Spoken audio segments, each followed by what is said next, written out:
ኤርሚ ቆይ አሁን ወደ ቁም ነገር ስናወራ አንተ ለምሳሌ በነገረ ክርስቶስ ሁሉም ግልጽ ሆኖልሃል? በነገረ ክርስቶስ አዋ ግልጽ ሆኖልኛል እኔ። ስለዚህ ክርስቶስ አማላጅ ነው ብለህ ታምናለህ? አዎ። እንዴ ክርስቶስ አማላጅ ነው ብለህ ካልክ ደግሞ ኦርቶዶክስ ደግሞ ክርስቶስ አማላጅ አይደለም ብላ የምታምነው። ስለዚህ ምኑን አንድ ሆንክ? ማን ይካደ ታዲያ? ማን ይካደ? አንተ ነህ የካድከው።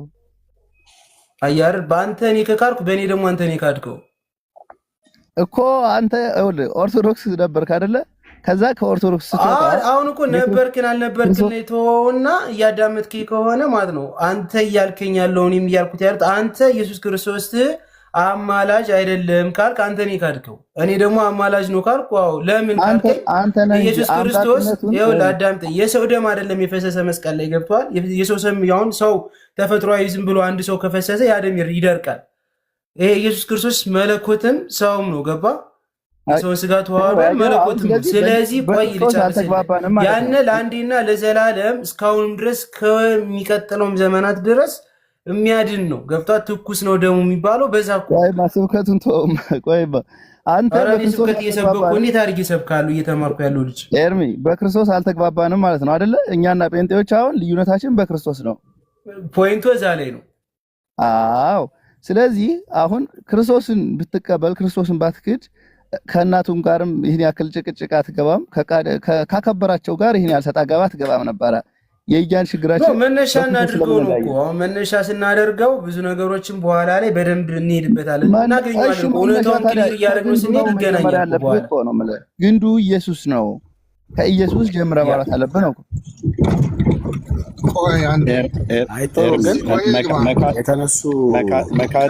አሁን ኤርሚያስ መጥቷል።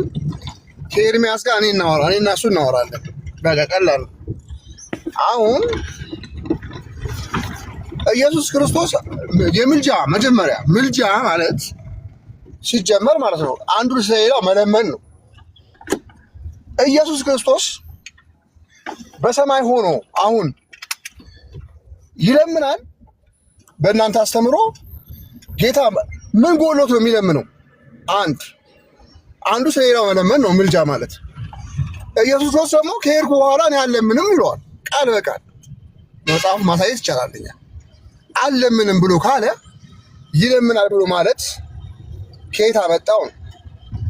ምልጃ አንዱ ስለሌላው መለመን ነው። መሰረታዊ ትርጉሙ መለመን ነው ካለ ኢየሱስ ለእኛ ምን ጎሎት ነው? ምን መስጠት አቅቶት ነው የሚለምነው? ማንን ነው ደግሞ የሚለምነውስ? ማንን ነው የሚለምነው?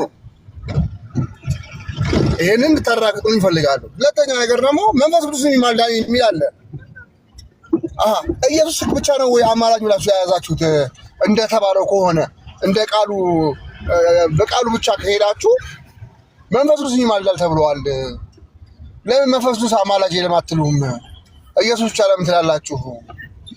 እንደውም እኮ ኢየሱስ አልለምንም ብለዋል። አይለምንም ብላችሁ ስለምን ሞሳ አልፈለጋችሁም? ማስረጃ አለ። ቅዱሳን ደግሞ ያማልዳሉ የሚል አለ። ቅዱሳን ስለኛ እንዲያማልዱ ቃል በቃል የተጻፈ የመጽሐፍ ቅዱስ ክፍል አለ።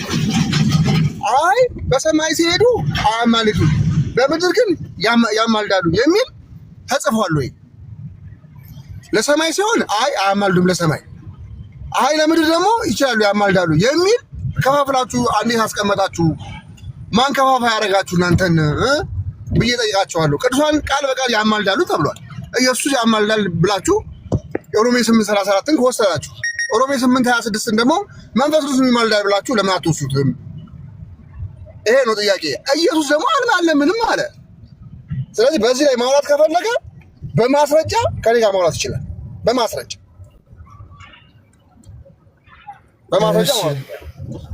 ግን ይኸውልህ አሁን ከኤርሚያስ ጋር ስታወራ እኔ እዚህ ጋር ቆማለሁ። ከኤርሚያስ ጋር ስታወራ አንደኛ ነገር አንተ ማውራት ያለብህን ታይም ታወራለህ፣ እሱ ማውራት ያለበትን ታይም ያወራል። ሪስፔክት በመደራረግና ለመወያየት ከታች ያለውን ሰው እንዲማር ተደርጎ መነጋገር ነው እንጂ መንጫጫት፣ ስሜታዊ መሆን የሆነ እንትን መባባል እኔ በዛ መካከል አስወርዳችኋለሁ። ገብቶሃል አክሊል? ሁልጊዜ ስትነጋገሩ ጭቅጭቅ ምናምን ነገር አያስፈልግም። እናንተ ጭቅጭቅ ለሌላው ምንም ፋይዳ አይኖርም። እሱ ሲያስረዳ በደንብ አድርጎ ከማስረጃ ጋር ያሳያል። አንተም ስትናገር ደግሞ የምትናገረው ቃላት ከማስረጃ ጋር በሆነ መንገድ ደቂቃና ጊዜ ወስዳችሁ ማውራት የተሻለ ነገር ነው። ከዛ ውጭ ግን አይ ምናምን ካልክ ግን ይወጡ ሄደ። እኔ ነኝ ያስወረድኩት።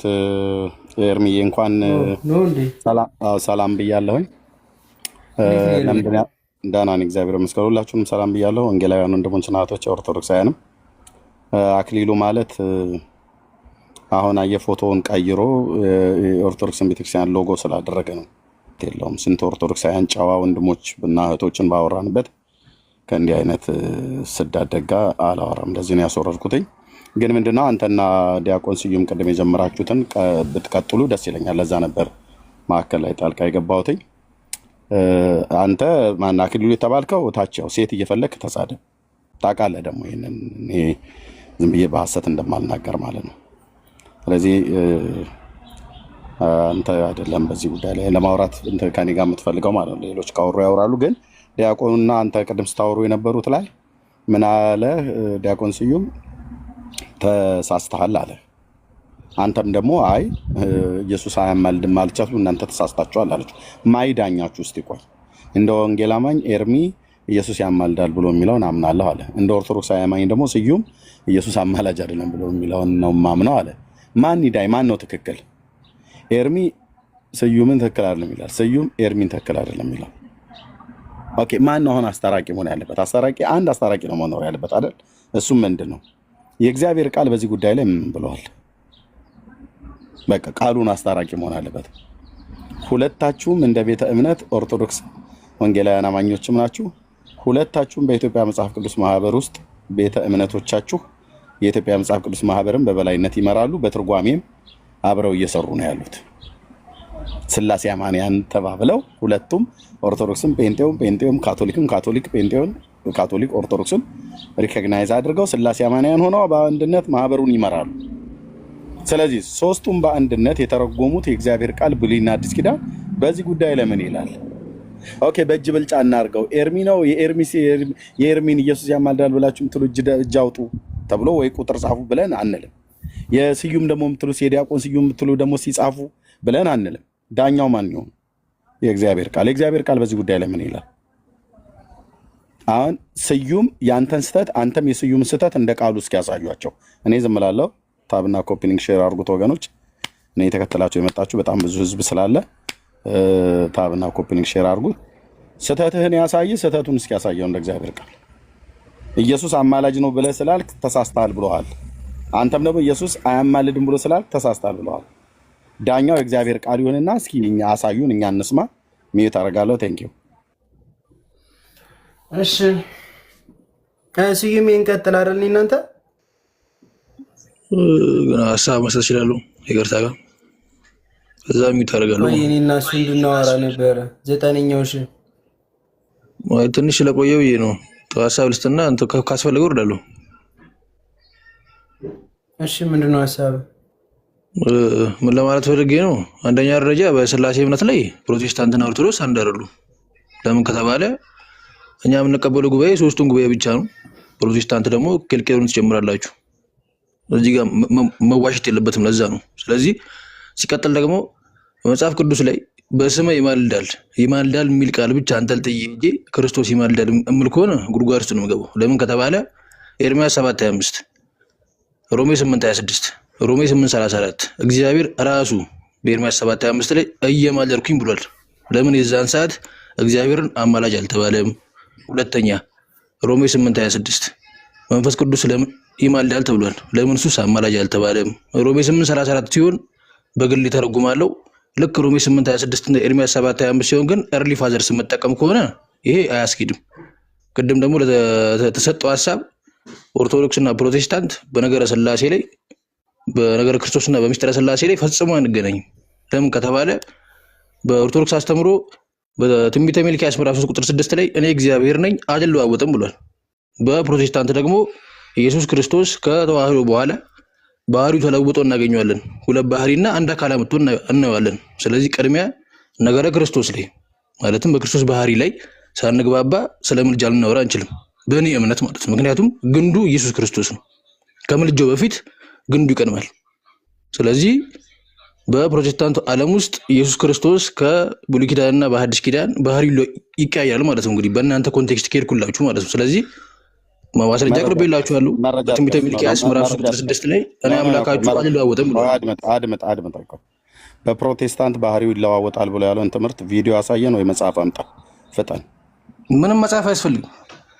እታች ውረድና የቡና ወሬን አውራ። ታዲያ ቁጭ ብለን የጋጣሽ እታች ውረድ።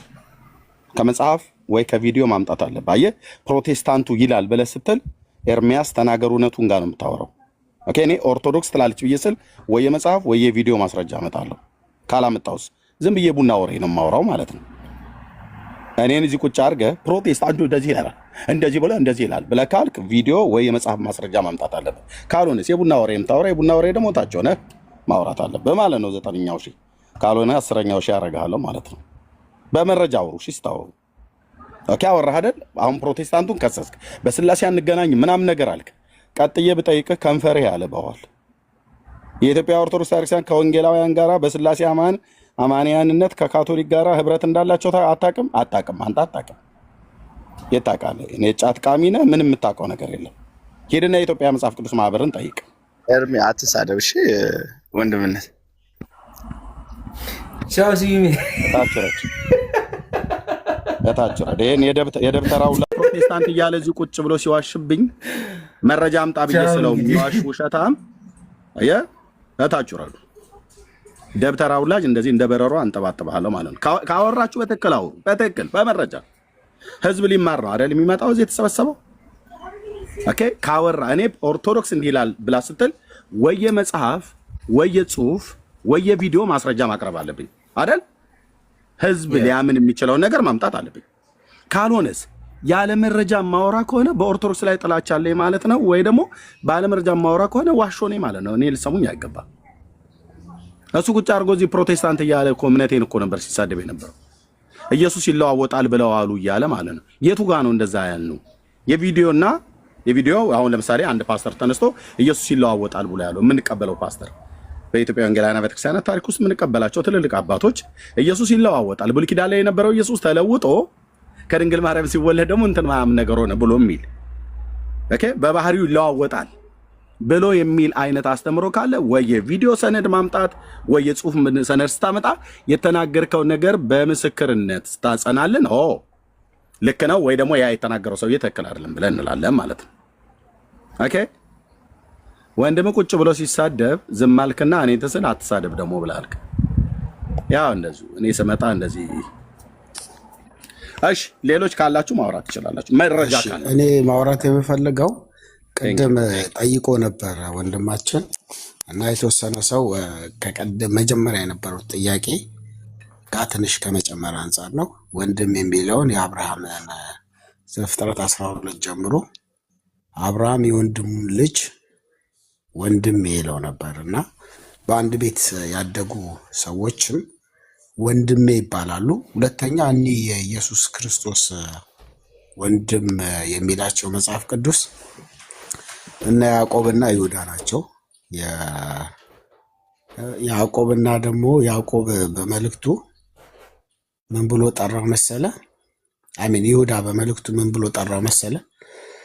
ያ መጽሐፍ ቅዱስ ወንድሞቹ የሚላቸው ማለት ነው። ምዕራፍ 1 ላይ ምን ይላል? የኢየሱስ ክርስቶስ ባሪያ ይላል። ይሁዳ ነው የሚለው። የኢየሱስ ክርስቶስ ባሪያ የያዕቆብ ወንድም የሆነ ይሁዳ ይላል። አሁን እዚህ ጋር ለየው። የኢየሱስ ክርስቶስ ባሪያ ብለዋል። የያዕቆብ ወንድም ይሁዳ፣ እኚህ ናቸው ወንድሞቹ ተብሎ የነበረው መጽሐፍ ቅዱስ ላይ ማለት ነው። ስለዚህ ራሱን ለይተዋል። ያዕቆብ ደግሞ ያዕቆብ ራሱ መልእክቱን ሲጽፍ ምን ብሎ ጻፈ? እንትን አለ። አይ ቲንክ ወይኔ ዘግቼ ስለገባ ነው። ይቅርታ። ሰላም ለኩልኩ መቀጠል ትችላለህ። አይ አንተ ቀድመህ የሰማኸው ነገር አለ፣ በዛ ላይ ሐሳብ የምትሰጠው ዘማን ነው። ዲያቆን ስዩምና ኤርሚ ግን ሲያወሩ የነበሩት ነገረ ክርስቶስ ላይ ነበረ። ከዛ ደግሞ እነሱ እየተነጋገሩ እያሉ አቋርጦ ያ ሴቶች የሚሳደበው ሰውዬ አክሊሉ የተባለው እሱ ደግሞ ከአንተ ከኔ ጋር አወራለሁ ምናምን ነገር ብሎ አለ። እሱ መሆኑን አላውኩም ነበር። እንትን አለ ምንድነው ድብልቅልቅ አለ። አርእስት አልተመረጠም ማለት ነው። የተለያዩ ሀሳቦችን አንስታችኋል። በክርስቶስ ላይ የተነሳው ሳይነገር ወንድሞች አሉት የሉትም፣ እናት አለው የለውም ምናምን ነገር ብሎ የሚለው አይነት ነገር አለ። ግን ሀሳብህን ጨርስና ወጥ የሆነ ነገር ላይ ብናወራ መልካም ነው እላለሁ። ቴንክስ ተቀጥል። ትክክል። አይ ይሄን አንስተው ስለነበረ በዛ መሀል ላይ የነበረው እንትን ላብራራ አለ ጥያቄው የነበረው ማለት ነው። የኤርሚ ጥያቄ የኢየሱስ ወንድሞች ማርያም ከኢየሱስ ውጪ ሌላ ልጆች አሏት። ምክንያቱንም ኢየሱስን ከወለደች በኋላ የበኩር ልጇን እስክትወልድ ድረስ አላወቃትም ይላል መጽሐፍ ቅዱስ በሚል ርዕስ ነው የተነሳውና የላትም ብሎ ነው አክሊሉ ያብራራው ማለት ነው። እና በዚህ ጉዳይ እንድታወሩበት ፈልገን ተባረኩ። ደከለሽ እኔ በግሌ ይሄ ጠቃሚ ሀሳብ አይደለም። በሌላ ሀሳብ ላይ ይልቅ ሰው ለድነት የሚሆንበትን ነገር መናገሩ ተገቢ ነው። የጌታችን እናት ከኢየሱስ ክርስቶስ ውጪ ሌሎች ልጆች ቢኖራትም መርገም አይደለም። መውለድ በረከት እንጂ መረገም አይደለም። ኦኬ ሌሎች ልጆችን ቢኖራት እኛ ከልጆቿ መካከል የምንፈልገው ኢየሱስን ነው፣ የፈለገንም ኢየሱስን ነው። አለቀ። ምንም አይጠቅም ጉንጭ አልፋ ክርክር ካልሆነ በስተቀር ማለት ነው። አላት የላትም፣ ኦርቶዶክሳውያንም የላትም ብለው የሚሉት እሷን ዮሴፍ ለትዳርነት አላጫትም ብሎ የሚለው መጽሐፉ ግን ምን ይላል? በግልጽ የተቀመጠ ሀሳብ አለ። ልጆች ወልዳለች አልወለደችም ብሎ የሚለው ነገር ብዙ ውሃ የሚያነሳ አይነት ነገር አይሆንም። ከዛ ይልቅ ዘላለማዊ ድነትን ሊወስን የሚችለው ጉዳይ ላይ ማውራቱ የተሻለ ይሆናል ብዬ አስባለሁ። ግን ወንድማችን ሀሳብ እንጨርስና እንቀጥላለን ማለት ነው። በጣም ጥሩ። አይ ይሄን ከመጠን እና ያዕቆብና ይሁዳ ናቸው ወንድሞች የተባሉት። የእግዚአብሔር ያዕቆብ መልእክቱን ሲጀምር ምን አለ? የእግዚአብሔርና የጌታ ኢየሱስ ክርስቶስ ባሪያ ብሎ ነው። እና ያዕቆብም ሆነ ይሁዳ መጽሐፍ ቅዱስ ወንድሞች የሚሏቸው ራሳቸውን የኢየሱስ ክርስቶስ ባሪያ ብሎ ነው። እና በአይሁድ ፊት ቅድም የተነሳው ነገር አለ። አብርሃም የወንድሙ ልጅ ወንድሜ እንዳለ ሁሉ ማለት ነው። እና እመቤታችን ተነስታለች ማድረጓን የሚለው በትንቢት አለ። መዝሙር 131 እና መዝሙር 44 ላይ በትንቢት አለ። በወርቅ ልብስ ተሸፋፍና ንግስቲቱ በቀኙ ትቆማለች ይላል። ሁለተኛ ደግሞ አቤቱ ተነስ አንተና የመቅደስ ታቦት ይላል። ይሄ እንዳልከው አሁን መሰረቱ ኢየሱስ ክርስቶስ ስለሆነ ሰው በመሰረቱ ላይ ያለውን ልዩነት መጀመሪያ ማነው የጠቀስከው ክፍል መዝሙር 45 እና መዝሙር 132 ላይ የተናገረው የትንቢት ቃል ለማን የተነገረው? አሁን ምን መሰለ? አሁን በእኛ ቤተክርስቲያን ንግስቲቱ የሚላት ንግስቲቱ መቼም እኛ ያው ንግስቲቱ በቀኝ ትቆማለች። የወርቅ ልብስ ተሸፋፍና ንግስቲቱ በቀኝ ትቆማለች ይላል እና ንግስቲቱ እኛ ድንግል ማርያም ነች ማለት እናንተ ጋር ሌላ ትርጉም ሊኖር ይችላል። ግን ንግስቲቱ የምንላት ድንግል ማርያም ነች ማለት በቀኝ መረጃ አለ። ንግስት ተብላ ለመባሏ መረጃ አለ። እሺ ሌላ ማን ትሆናለች? ሌላ ንግስት? አይ ኖ የእኛን ቶ የእናንተን በደንብ መረጃ አለ። ንግስት ለመባሏ ንግስት ለመሆኗ የንጉስ እናት ስለሆነች ንግስቲቱ እሷ ነች። ምናልባት አሁን የሚነሳ ከሆነ የንጉስ እናት ንግስት ተብላ ትጠራለች በመጽሐፍ ቅዱስ። የሰለሞን እናቱን በእንትን ላይ አስቀምጧት አለ በመጽሐፉ።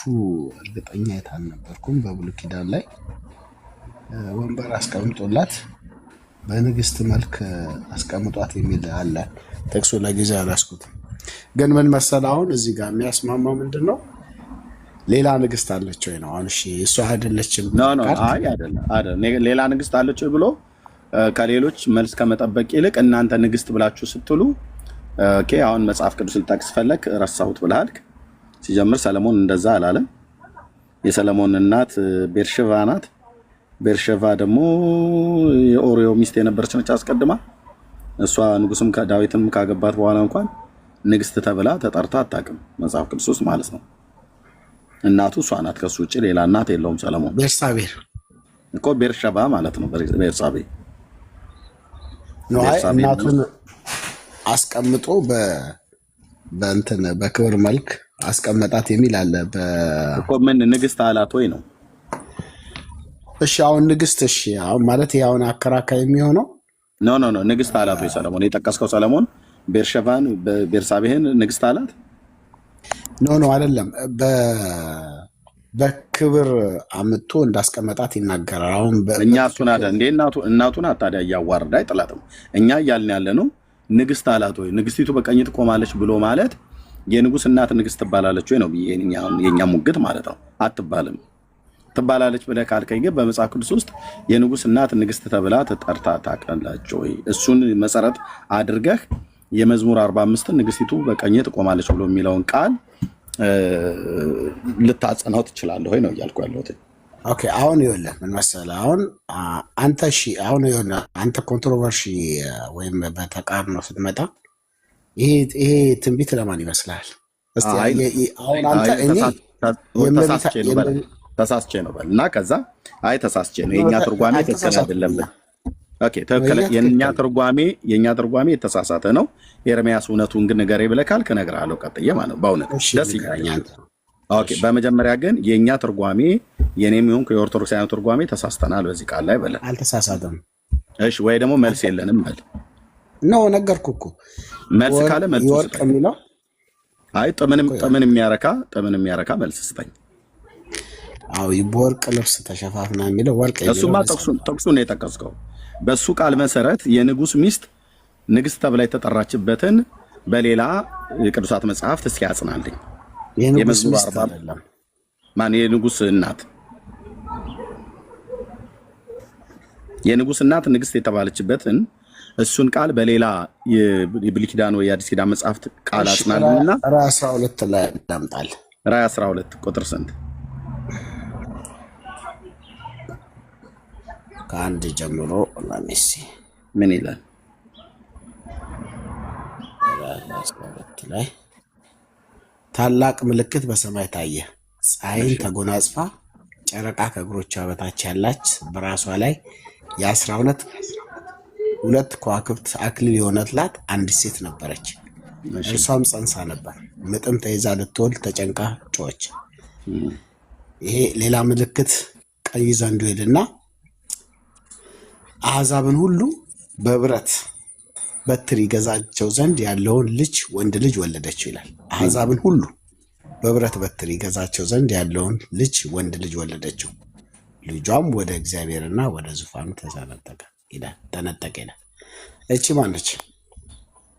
አይ እኔ እኮ እየጠየኩ ያለው አሕዛብን ሁሉ ሴቲቱ ንግስት እንደምትባል የንጉስ እናት ንግስት እንደምትባል መረጃ ስጠኝ ነው እያልኩ ያለሁት እኮ እዚህ ጋር መጣሁልህ እኮ ማን እንደሆነች መዝሙር 45 ላይ ንግስቲቱ በቀኝ ትቆማለች ብሎ የሚለውን የእመቤቴ ነው የወላዲቴ ነው የማርያም ነው ብላችሁ ትላላችሁ። ኦኬ እሱ ጋር ቆማችሁ ተርጉሙ ተብላችሁ ስትባሉ መዝሙር 132 ላይ ትሄዱና ደግሞ አንተና የመቅደስ ታቦት ተነሱ ብሏል መድኃኔዓለም ትሉናላችሁ። አዎ ብሏል ቃሉ ልክ ነው። እሱም ጋር ቆማችሁ የንጉስ እናት ንግስት መባሏን አሳዩን ብለን ስንላችሁ ራዕይ መጽሐፍ ምዕራፍ 12 ላይ ትሄዳላችሁ። ራዕይ መጽሐፍ ምዕራፍ 12 ላይ ሄድክ፣ እሺ አነበብከው። የንጉስ እናት ንግስት መባሏን የሚናገረውን ቅድም መዝሙር 45 ላይ ያለውን እንደዚሁም ደግሞ መዝሙር 132 ላይ ያለውን ቃል የንጉስ ሚስት የንጉስ እናት ንግስት መባሏን የሚያጸና ሌላ የሚመሰክር ሌላ የመጽሐፍ ቅዱስ ክፍል ካለ በዚያ ቃል መሰረት ያ ቃል ተናጋሪዎቹ የቆሬ ልጆች ናቸው። መዝሙር 45 ነው የተናገሩት። ለመዘምራን አለቃ የቆሬ ልጆች መዝሙር ስለሆነ ማለት ነው፣ ብሉይ ኪዳንን ካወቀው። ስለዚህ ያን ቃል በትንቢት መሰረት ለማርያም ከሆነ የተናገሩት ታጸናልኛለ ማለት ነው። እና አሁንም ንግስቲቱ የተባለችዋ የንጉስ እናት መሆኗን አሳየኝ ከራዕይ መጽሐፍ ምዕራፍ 12 ካነበብከው ላይ ማለት ነው። አሁን ካነበብከው በኋላ እቺ ሴት ማናት ብለህ እኔ ካንተ መልስ ስጠብቅ አንተ ከኔ መልስ እየጠበቅ ነው። እኔ ካንተ ነው መልስ እየጠበቅ፣ ምክንያቱም ንግስት ነች ብለህ ያልከው አንተ ስለሆንክ ማለት ነው። ማርያም ነች ብለህ ያልከው አንተ ስለሆንክ ማለት ነው። አሁን እቺ እመቤታችን ነች እዚህ ጋር የሚናገረው። ምክንያቱም አሕዛብን ሁሉ የትኛው ጋር አሁን ከላይ ታላቅ ምልክት በሰማይ ጨረቃን ተጎናጽፋ ፀሐይን ተጎናጽፋ ጨረቃን አክሊሏን ጨረቃ ከእግሮቿ በታች ያላት በራሷ ላይ 12 ከዋክብት አክሊላት የሆነላት አንዲት ሴት ነበረች ይላል። በግርማ ነው የሚያሳይ፣ በሰማይ ነው የሚያሳይ። ይሄኛውን ይላል አክሊል ተጎናጽፋ ፀሐይን ጨረቃ ተጎናጽፋ እቺ ማነች ይልና አሕዛብን ሁሉ በብረት በትር ይገዛቸው ዘንድ ያለውን ልጅ ወንድ ልጅ ወለደች። አሕዛብን ሁሉ በብረት ዘንግ የሚገዛ ኢየሱስ ክርስቶስ። የታለች የንጉሱ ሚስት ንግስት መባሏን የሚናገር እዚህ ይሄ እኮ እዚህ ጋር መጣ። ቆይ ፀሐይ ተጎናጽፋ ጨረቃ ይሄ ሁሉ በግርማ በዚህ ሁሉ ተገልጣ እኮ ሰማይ እኮ ነው የሚያየው ነገር። እቺን እኮ ማን ይላል? የንጉስ እናት ንግስት መባሏን የሚያሳይ የመጽሐፍ ቅዱስ ክፍል የታለ ነው ያልኩህ። ይሄ ምንድን ነው? ይሄ ግርማ አለው። በዚህ ንግስትነት ማዕረግ በዚህ በጨቃ ፀሐይን በመጎናጸፍ ጨረቃን በተጫማች በታላቅ ግርማ በሰማይ ታይታ የሚያሳየው ወንድ ልጅን መውለዷን የሚነግር እኮ በሰማይ እኮ ነው የሚነግር። ይሄ እኮ በሰማይ ላይ ነው እኮ ራእይ ሆኖ የሚያየው። በሰማይ ላይ ያያት ዮሐንስ ያቺ ኮከብ ምናምን ነገር ያደረገችዋ ማርያም ነች እያልከኝ ነው? ይኸው እዚሁ መጽሐፍ ምን ይላል መሰለህ? አሕዛብን ሁሉ በብረት በትር ይገዛቸው ዘንድ ያለውን ወንድ ልጅ ወለደ። ይሄ ማን ነው? እሱ ወንድም አለ ዮሐንስ በሰማይ ያያት 12 የከዋክብት አክሊል የሆነና ጨረቃን ተጎናጸማ ነው። ጨረቃን ከእግሮቿ በታች የሆነላ ፀሐይን የተጎናጸፈችዋ ማርያም ናት እያልከኝ ነው አይደል? ዮሐንስ ማርያም ናት እያለ ነው እየተናገረ ያለው እያልከኝ ነው አይደል? ትክክል፣ ምንም ጥርጥር የለውም። እዚህ ጋር እኮ ራሱ ያናገራል። ምንም አምስት ላይ አንበቦች እያነበብኩ ከሆነ አይ ችግር የለውም ብራዘርዬ። እኔ መጽሐፍ ያነበብኩ ሰው የምትለው ነገር ሁሉ የለም አላልኩም። በመጽሐፉ ላይ አለ። የለም ብዬ አይ ውሸትህን ነው ቆርጠህ አንብበሃል ትክክል አላነበብከውም ብዬ ብልህ ነበረ። አንብበው ብለህ ብትለኝ እኔ እዚህ መጥቼ አይደለም መጽሐፍ የማነበው። ባይዘው እኔም እንኳ ጴንጤዎች እዚህ መተን አይደለም መጽሐፍ የምናነበው። መጽሐፍ የምናነበው እኛ በቤታችን ነው። መጽሐፍ የምናጠናው በቤተክርስቲያናችን ነው። መጽሐፍ ቅዱስን የምንማረው በቤተክርስቲያናችን ነው፣ በግላችን ነው። እዚህስ መተን መጽሐፍ አናነብም። ካነበብንም እንደው ድንገት ያላወቁ ሰዎች ለማሳየት ካልሆነ በስተቀር እኔ አሁን የምትለውን የአምላኬን እግዚአብሔርን ቃል በሚገባ ከድርብ ነጠላ ሰረዙና ከአራት ነጥቡ ከምናምን ነገር ካልሆነ በስተቀር በሚገባ የቱ ጋር ምን እንደሚል አውቃለሁ። ኦኬ፣ ስለዚህ ያልከው ትክክል ነው ልልህ ፈልጌ ነው እንጂ እኔ ከአንተ የተሻለ አውቃለሁ እያልኩም እንዳይደለ ተረዳኝ። ራዕይ መጽሐፍ ምዕራፍ 12 ቁጥር 1 ኤርሚ ካለ ትልቁ ላይ አልገ ወይ ሞዴሬተሮች ሌሎች ኤርሚ ወይ ሌሎች ካላችሁ ሞዴሬተሮች ካላችሁ ትልቁ ላይ አድርጉ። ይሄ ወንድማችን ምን ይላል የእግዚአብሔር ቃል? አረ ራሴን ትልቁ ላይ ማድረግ አልችልም። ኤርሚ ደግሞ ትቶ ሄዷል መሰለኝ። ኦኬ እሺ፣ ራዕይ መጽሐፍ ምዕራፍ 12 ይሄ ወንድማችን ያልከው ቃል በሙሉ አለ፣ ሌላውም በሙሉ አለ ማለት ነው የተነገረው ክፍል። አሁን እኔ ምንድነው የፈለኩትኝ መዝሙር 45 ላይ ተነስተን ንግስቲቱ በቀኙ ትቆማለች ብላ የተባለችዋ እመቤታችን ነች ብለሃል ትላላችሁ ኦርቶዶክሳውያን።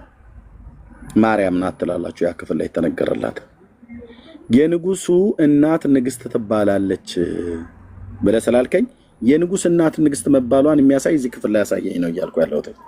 የመዝሙር 45 ላይ ክሌም ያደረከውን ቃል ይሄ ቃል ከመሰከረልህ አጽድቅልኝ ነው እያለ 44 ላይ ማለት ነው። በቅንፍ 45 44 እና እዚህ ጋር ያንን ሊያጸድቅልህ ይችላል። የንጉስ እናት መሆኗን ንግስት መባሏን የንጉስ እናት ንግስት መባሏን ያጸድቅልሃል። ይሄ ቃል ነው እያልኩ ያለሁት።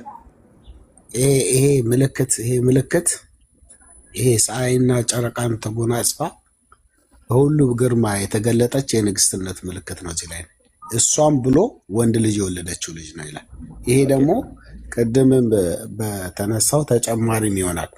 መነሳቷን መሞቷን ያለው ዮሐንስ በራእይ ነው። ይሄን በክብር በመንግስተ ሰማያት በልጇ ፊት ነው ይሄ ሁሉ ነው። በሰማይ ያለውን ክብሯን ነው የሚያየው እና እቺ ማርያም ነች እያልከን ነው። በግልጽ ይናገራል። እሱን አንድን ታነብና እስከ 5 ብታነበው ድንግል ማርያም መሆኗን ይነግራል። ኦኬ፣ እስከ 5 ላንብበው። እሺ፣ ታላቅ ምልክት በሰማይ ታየ። ፀሐይን ተጎናጽፋ ጨረቃ ከእግሮቿ በታች ያላት በራሷም ላይ 12 የከዋክብት አክሊል የሆነላት አንዲት ሴት ነበረች። እርሷም ጸንሳ ነበር፣ ምጥም ተይዛ ልትወልድ ተጨንቃ ጮኸች። ሌላም ታላቅ ምልክት በሰማይ ታየ። እነሆ ታላቅ ቀይ ዘንዶ 7 ራሶችና 10 ቀንዶች ነበሩት፣ በራሶቹም ላይ 7 ዘውዶች ነበሩት። ጅራቱም የሰማይን ከዋክብት ሲሶ እየሳበ ወደ ምድር ጣላቸው። ዘንዶውም ሴቲቱን በወለደች ጊዜ ሕፃኗን እንዲበላ ልትወልድ ባላት ሴት ፊት ቆመ። አሕዛብን ሁሉ በብረት በትር ይገዛቸው ዘንድ ያለውን ወንድ ልጅን ወለደች። ልጇም ወደ እግዚአብሔርና ወደ ዙፋኑ ተነጠቀ። ሴቲቱም ሴቲቱም 1260 ቀን እንዲመግቧት በእግዚአብሔር ተዘጋጅቶላት ወደ ነበረው ስፍራ ወደ በረሃ ሸሸች ብሎ ይላል። እስከ ቁጥር 6 ድረስ አነበብ ነው ማለት ነው የሴቲቱን ፍጻሜ። እሺ ማናት ነው ያልከኝ? 5 ላይ ከላይ ያለው ግርማዋን የንግስትነት ፀሐይን ሁሉ ካለ በኋላ 5 ላይ አሁን ኢየሱስ ክርስቶስ መሆኑን ይነግራል። አሕዛብን ሁሉ አሕዛብም ማናት ነው ያልኩህ እኔ እዚህ ጋር ያለው ማን ነው አይደለም። ማናት እሷ ማናት እኮ ታዲያ እሱ እኮ ነው የሚነግርህ። አሕዛብን ሁሉ ማናት እኮ እሱን እኮ ነው ነገር። ቆይ አሕዛብን ሁሉ እሱን ተውና እሷን ንገረን። እሷን እዚህ ላይ ይነግራል እኮ ነው። እሱን ንገረኝ አይደለም ያልኩህ። አሕዛብን በብረት በትር የሚገዛው ክርስቶስ ወንድማችን ክርስቶስ ነው። ስለዚህ ወለደችው ይላል። እቺ ከላይ ነገረችው ወለደችው ይላል። ኦኬ እሷ ማናት ነው ያልኩህ? ድንግል ማርያም ነች። አሕዛብ ድንግል የኢየሱስ ክርስቶስን የወለደች ማነች? የጌታችን ናት ማርያም ነች። እኮ ስለሷ ነው ይህን ክብር የሚናገረው ነው። እሺ ቴንኪው። ያዙ እንግዲህ ወገኖች፣ አሁን ቀጥላችሁ ስሙ። ቀጥሎ የምናወራውን ነገር ስሙት። ቁጥር 1 ታላቅ ምልክት በሰማይ ታየ። ፀሐይን ተጎናጽፋ ጨረቃ ከእግሮቿ በታች ያላት በራሷም ላይ 12 የከዋክብት አክሊል የሆነላት አንዲት ሴት ነበረች ይላል። እቺ ሴት ነች አይደል? ማርያም 12ቱ ከዋክብት እነማን ናቸው? ራሷ ላይ የተቀመጡት 12ቱ ከዋክብት እነማን ናቸው? በራሷ ላይ በራሷ ላይ 12 የከዋክብት አክሊል የሆነላት ሴት ማናት? ማርያም ነች ብለኛል። 12ቱ ከዋክብት እነማን ናቸው? አክሊል እኮ መገናጸፍ የነገስታት ንጉስና ነገስታት አክሊልን ይጎናጸፋሉ። በራሳቸው 12ቱ ከዋክብት እነማን ናቸው? ብራዘር የጠየቅኩህን እኔ ስለሷ 12ቱን ከዋክብት በራሷ ላይ ያደረገችዋ ሴት ማርያም ነች ብለኛል። ከዋክብቱ እነማን ናቸው ብዬ ስለ ነገስታቱም ይጎናጸፋሉ፣ ዱርዬውም ይጎናጸፋል፣ ወጣቱም ይጎናጸፋል አትበለኝ። እኔ ማማ ይጎናጸፋል አይደለም። እሷ የተጎናጸፈቻቸው 12 ከዋክብት እነማን ናቸው?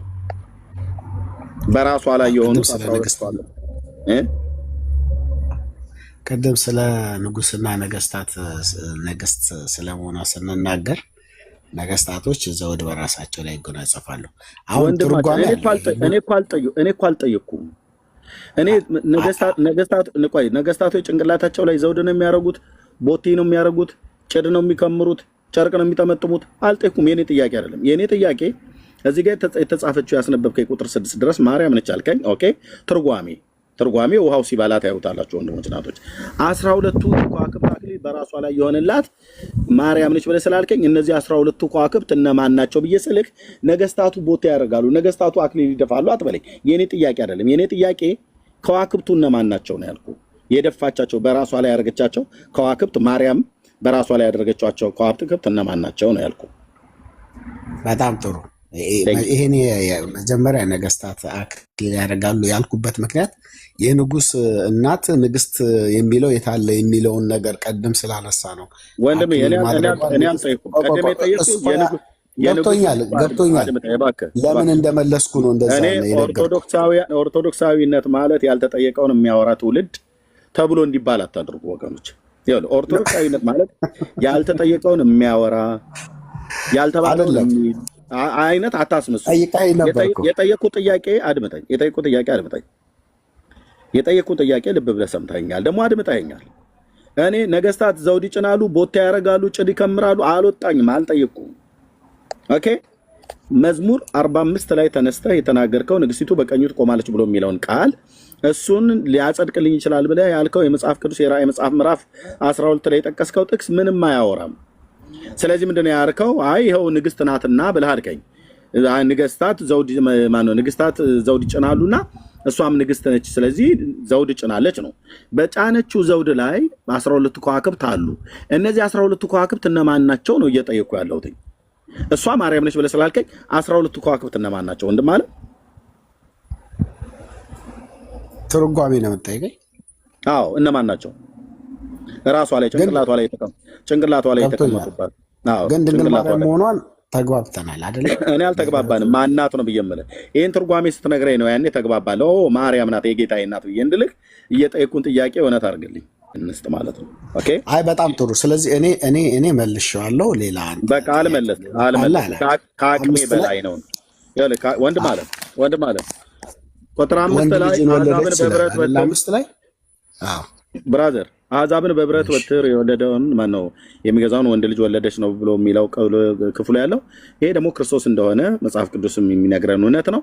ይህንን የወለደችው ማርያም ነች ብለህ አልከኝ። ኦኬ ስለዚህ ማርያም መሆኗን ይሄኛውን ክፍል ላይ ቆመ ብቻ ሳይሆን የምታስረዳው በሰማይ ታላቅ ምልክት በሰማይ ታየ፣ ፀሐይን ተጎናጽፋ ጨረቃ ከእግሮቿ በታች የሆነላት 12 ከዋክብት የሆነላት አንዲት ሴት ነበረች ብሎ የሚለው ከቁጥር 1 ማነው ከቁጥር 5 አይደለም የሚጀምረው። ቁጥር 5 ላይ ያለችው አቺ ሴት ቁጥር 5 ላይ ያለውን አሕዛብን በብረት በትር የሚገዛውን ወንድ ልጅ የወለደች ነው እያልከኝ ያለው። ኦኬ የኔ ጥያቄ ሴቲቱ በደንብ ፍንትው ብለው ግልጥልጥ ብሎ እንድንረዳው ከፈለገ 12ቱ ከዋክብት እነማን ናቸው? ጨረቃው ማን ነው? ፀሐዩ ማን ነው ብዬ እየጠየቁ ነው። ከቻልክ ተርጉሞ ካልቻልክ ይለፍህ። በጣም ጥሩ። አሁን ይኸውልህ በአጠቃላይ አሁን አይ ቲንክ እኔ እሱ ልተረጉምልህ እችላለሁ፣ ግን ከ1 እስከ 5 ተርጉምልኝ። እሺ ቆይ አሁን እኔ ልናገር ከ1 እስከ 5። እሺ ሚዩት አድርጌያለሁ፣ እንዳትከፍት። ከከፈትክ ታይ ትወርዳለህ። ለምን ረጅም ሰዓት ጊዜ ሰጥቻለሁ። አታውቀውም። ጠቀስከው እንጂ የጠቀስከው እንጀራ በጥሶ ሽሮ እንደማጥቀስ የቀለለ መስሎ ነው የምታወራው። ከኤርሚያስ ጋር ነው ከጴንጤ ጋር ነው የምታወራው። ኦኬ ጠበቅኩህ። ንግስት መሆኗን አሳየኝ ብዬ መዝሙር 45 ላይ ተነሳህ፣ አሳየኝ አልኩህ። መዝሙር 132ን ጠቀስክ፣ አሳየኝ አልኩህ። የለም ራዕይ መጽሐፍ ምዕራፍ 12 ላይ መጣህ፣ አሳየኝ ብዬ ስልህ አንተ ቁጥር 5 ላይ አሕዛብን ሁሉ በብረት በትር የወለደችዋ ሴት ነው ብለህ አልከኝ። እቺ ሴት ማነች ብዬ ስልህ ማርያም ናት አልከኝ። ኦኬ ማርያም ናት። አዎ እኔ ማርያም ነች ብዬ አንተ ማርያም ነች ብለን እንዳመንከው እኛ ማርያም ነች ብለን እንድናምን አሜን ቃለ ሕይወት ያሰማልን ብዬ እንድልህ ማርያም የተባለችዋ አንዲት ሴት ነበረች የተባለችው 12 የከዋክብት አክሊል በራሷ ላይ አሉ። ፀሐይን ደግሞ ተጎናጽፋለች፣ ጨረቃም ከእግሮቿ በታች አለ። ይሄ ጨረቃው ምንድነው? ፀሐዩ ምንድነው? ኮከቡ ከዋክብቱ ማነው? አክሊሉ ከዋክብቱ እነማን ናቸው ብዬ እኔ ከከዋክብቱ ነው የጀመርኩልህ። ከከዋክብቱ ሲጀምርልህ ነገስታቱ ቦቴ እያደረጉ ጫማ እያደረጉ አንዳንዴ ያለ ካልሲ ነበር የሚያደርጉት፣ አንዳንዴ ደግሞ አክሊል ያደርጉ ነበር። ያልጠየቅኩህን ወንድም አለ ያልጠየቅኩህን። ስለዚህ ያው አበሻ አይደለህ ኢትዮጵያዊ አላቅም አይልም። ሲላላጥ ሲገባበጥ ይገኛል ማለት ነው። አናቅም ብሎ ማለት የኛ የኢትዮጵያዊነት ነውር እስኪሆን ድረስ ማለት ነው። በቃ አታቅም ብራዘርዬ። እስካሁን ድረስ እያወራ ነበር። አየህ በጨዋነት እያወራው ነበር። አንድ መልስ አልመለስክም፣ ግን መልሻለሁ ትለኛለህ። ከመለስክማ ይኸው ሰው እየሰማ ነው እኮ። እዚህ የምትወራው ነገር ሁሉ ሪከርድ ተደርጎ ዩቲዩብ ላይ ይቀመጣል። ትውልድ ሁሉ ይሰማሃል ማለት ነው። አየህ እኔ ጠይቃለሁ፣ ጥያቄውን ትሰማውና የምትመልሰው ግን ሌላ ነው። እኔ ሴቲቱ ማናት? ሴት የንጉሱ እናት ንግስት ትባላለች ወይ? አንድ ያሳየው የለም። አንተ አይደለም ብፁዕ አቡነ ማትያስ ፓትርያርክ ቢመጡ አያሳዩኝም። ይሄን እውነቴን ነው የምልህ። ኦኬ ለምን ቅዱስ ቃሉ አይልምና የንጉስ እናት ንግስት ተብላ ተጠርታለች፣ ትጠራለች። በዚህ መሰረት የጌታችን እናት ንግስት ተባላለች ብሎ የሚል እና መዝሙር 45 ቁጥር 9 ወትቀውም ንግስት በየማንከ ብሎ የሚለው ቃል ለሷ ለማስረዳት መሄዳችሁ ደብተራዎች የቃዡትን ቅዠት እዚህ ልትደግመው ነው እንጂ የእግዚአብሔር ቃል አይልም። ብሉይ ኪዳን ላይ ሁለተኛ እንዳደፍር ብራዘር፣ ብሉይ ኪዳንም አይደለም አዲስ ኪዳንም ላይ ጨምር ማለት ነው። ስትመጡ እዚህ በተለይ አዲስ ኪዳን እንኳን በጣም ብዙ ጠንካራ የሚባሉ የራዕይ መጽሐፍ ካልሆነ በስተቀር አብዛኛው ቅዱስ ጳውሎስ ሐዋርያው ጌታም ራሱ ጴጥሮስም በደንብ ፍትፍት አድርገው ለማስረዳት አዲስ ኪዳን ላይ የሚከብድ መጽሐፍ ካለ ራዕይ ነው ለመተርጎም። ብሉይ ኪዳንስ ሙሉ በሙሉ ሂድን ነው። በጣም ብዙዎቹ ጌታ ኢየሱስ ከገለጠው ጳውሎስ ከገለጠው ውጪ ታሪኩን ካልሆነ በስተቀር በጣም ብዙ ትርጓሜ የሚያስፈልገው ነው። እዚህ መታችሁ ብሉይ ኪዳን እየጠቀሳችሁ የማታውቁትን አታውሩ። ቴንክ ዩ። ይሄ ምክሬ ነው። እሺ አንተ መልሱ ለምን አሰጥም? እሺ የኛው አይ አንተ በመጀመሪያ ይሄንን ቃል ጠቅሰህ ኮከቡ ማን ነው ብዬ ስልህ ነገስታቱ ጫማ ይደፋሉ አክሊል ያደርጋሉ አልከኝ። እኔ ኮከቡ በራሷ ላይ የሆኑት ሴቲቱ ማርያም ነች ብለኸኛል። ኮከቡስ ማን ነው? ከዋክብቱ እነማን ናቸው? ጨረቃውስ ማን ነው? ፀሐዩስ ማን ነው? መጸነቷ እሺ። እዚህ ደግሞ ሌላ ምልክት በሰማይ ታየ ይላል። እችም በሰማይ ነው የታየችው። ኦኬ ሁለቱም በሰማይ ነው። ታላቅ ምልክት በሰማይ ታየ ነው ብሎ የሚለው የሴቲቱም መታየት በሰማይ ነው። የምድሪቱም የዘንዶም መታየት በሰማይ ነው። 10 ቀንዶች አሉት፣ 7 ራሶች አሉት፣ 7 ዘውዶች አሉት። እነማን ናቸው? እንዴት ይተረጎማል? 10ሩ ቀንድ ምንድነው? ዘንዶ ማን ነው? 10ሩ ቀንድስ ምንድነው? 7 ራሶች ምንድናቸው? ኦኬ መተርጎም አለበት። ይሄንማ ካልተረጎም እመቤቴ ነች ብለህ ራእይ መጽሐፍ ምዕራፍ 12 ተርጉም። እሺ አንተ ተርጉም። አድመጥ ተሳስተናል ብለህ ካልክ ተረጉመዋለሁ። ኦርቶዶክሳውያን ዝም ብለህ እንዳመጣልን ነው የምንናገረው። ተሳስቼ ነው ብለህ ካልክ እርግጠኛነት እኔ ልክ ነኝ፣ ግን አንተ አሁን ልትተረጉም አትችልም። እርግጠኛ ሚዩት አድርገው። ዩቲዩብ ላይ ገባና ኤርሚያስ አበበ ብሎ በሚል ራእይ መጽሐፍ ነው ሂድና፣ ኤርሚያስ አበበ ኦፊሻል ሚል የዩቲዩብ አካውንት አለኝ። እዛ ገባና ራእይ መጽሐፍ ምዕራፍ 12ን ከ4 ጊዜ በላይ ነው ያስተማርኩት። የዲቤት ጥሪ ጠርቼ አንድ ኦርቶዶክሳዊ ፊቴ እንኳን አልቆምም። አለው ብሎ የሚል ሰው ካለ ይግባና ማርያም ነች ብሎ የሚል እስቲ ካለ ይምጣና ያወራ። እዚሁ ትሰማለህ ማለት ነው። ስለዚህ ብራዘርዬ ሚዩት አድርገው። ለእንግዳው እዚህ ላምደ ማን ነው ኢየሱስ ክርስቶስን የወለደች ነው እናት ይላል እኮ። ኢየሱስ ክርስቶስን የወለደች ድንግል ማርያም ነች። ለምን አይ ማለት ራእይ መጽሐፍ ከመጽሐፉ በፊት ነው። እሱን ቅዱሳት ሐዋርያት ከዮሐንስም በወቅቱ ቢኖርም ራእይ መጽሐፍ የተጻፈበትን ዘመን ምናልባት ካወቀው ወደ መጨረሻ አካባቢ ስለሆነ ሌሎቹ ቅዱሳት ሐዋርያት የጻፉት እነ ማቴዎስ ራእይን የመጨረሻው መጽሐፍ እዚህ በመጽሐፍ ደረጃ መጨረሻ ላይ ተቀመጠው ከማንበባችን በፊት የጌታችን እናት እንደወለደችውማ ማቴዎስ ወንጌል መጽሐፍ ምዕራፍ 1 ቁጥር 18 ላይ የኢየሱስ ክርስቶስ ልደቱ እንዲነበር እናቱ ማርያም ለዮሴፍ በታጨች ጊዜ ሳይገናኙ ከመንፈስ ቅዱስ ጸንሳ ተገኘች ብሎ ስለሚለን አንተ ራእይ መጽሐፍ ምዕራፍ 12 ቁጥር 5ን ጠቅሰህ ኢየሱስን ወልደዋለች ብለህ ካልክ ከዛ በፊት ብዙ የተጠቀሱ የመጽሐፍ ቅዱስ ክፍሎች አሉ፣ አላወቃቸውም ማለት ነው። እኛ አሁን ማነው ኢየሱስን የወለደው ብሎ የሚል ጥያቄ አይደለም ጥያቄ። ሴቲቱ ማናት ብላልክ? ማርያም። እሺ ከዋክብቱ እነማን ናቸው? ቆምክ። ጨረቃ ምንድነው? የለህም። ፀሐይስ ምንድነው? አታወራም። ንግስት ትባላለች። ንጉስ ትርጓሜ ልሰጥህ እችላለሁ፣ ግን እሱን ትርጓሜው ልነግርህ እችላለሁ። ግን በቃ ብራዘር እኔ እስካሁን ለምኛለሁ። ለሌላ ጊዜ ለሌላ ደግሞ እንግዳ እንስጥና ከዛ ተመልሰን እንመጣለን። እንግዳ ስላለ ማለት ነው። ቴንክ ዩ እዚሁ ሆነ እሰጥሃለሁ። እንግዳ ስላለ ማለት ነው። እሺ አምደ ሚካኤል ነው። ለማንኛውም ደህና ደሩ። ያው አለመቀበል ትችላለህ፣ ምንም ችግር የለም። አንተ አሁን ራስህ ዲፌንድ ጨርሰን አሁን ማለት ኦርቶዶክሳዊነት ማለት ነጭ ወረቀት ነው ተብሎ እንዲባል አታድርጉ አልኩ እኮ። ሶሻል ሚዲያ ላይ መጣችሁ የማታውቁትን አትጥቀሱ። ስንት አባቶች አሉ፣ ስንት አገልጋዮች አሉ። መጽሐፍ የሚያውቁ ሰዎች መጥተው ይናገሩ። ሰላም እና ፖለቲካ ባንሰራ መልካም ነው በእግዚአብሔር ቃልና ሰላም ነው። እሺ ታወራለህ ወይስ ላስወርድ? ላወራ እኮ ነው የገባሁት። እሺ ታዲያ ምን ፖለቲካ ነው? ሂድና እዛ ኦነግ ሸኔ ወያኔ እንትን ፋኖ ተወዳደረ። እኛ ምንድነው ፖለቲካ የምሰራው? የእግዚአብሔር ቃል እናውራ። ጠይቃችሁት ጠይቃ። አይ ማውራት ካለብህ አታስፈራራ። እየሰጠህ እኮ ነው መረጃው። እታች ውረድ።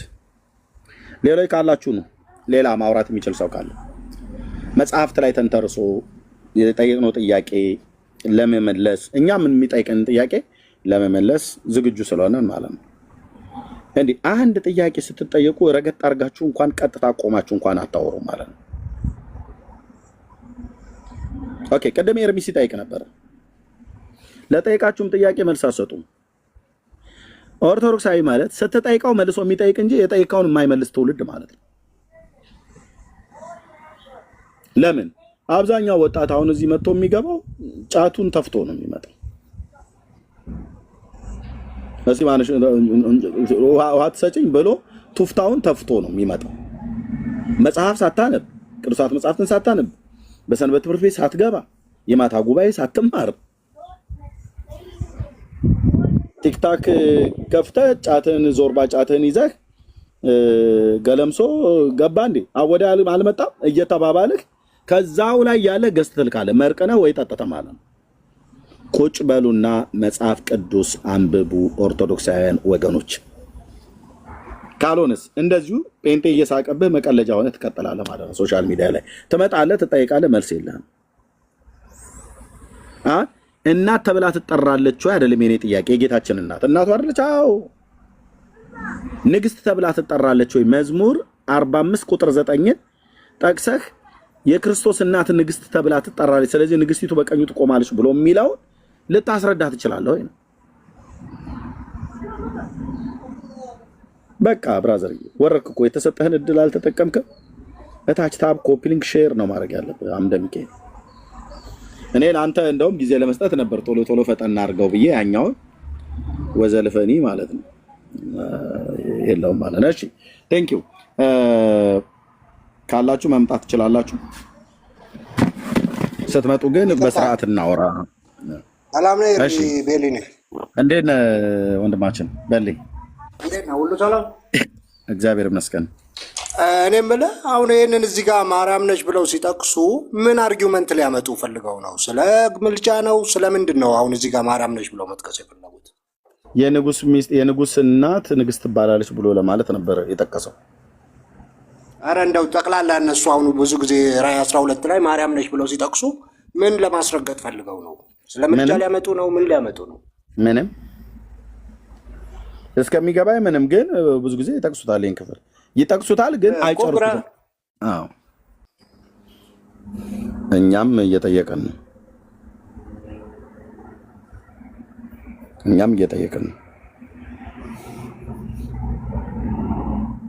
እኔ ተግባቦት የማታውቁ ሰዎች አትግቡ። ተግባቦት ማለት በቃ ማዳመጥ ማለት ነው። ተቃራኒ ወገንህን ከምታወራው ሰው ጋራ እኔ ወንጌላማዊ ነኝ አንተ ኦርቶዶክሳዊ ነህ አይደል? ኦኬ ስትገባ ለጠየቀኝ ጥያቄ የሚመጥን መልስ ልሰጥህ ይገባል። መጀመሪያ ለመመለስ ጥያቄ አንተ ስትጠይቀኝ ላደምጥህ ይገባል።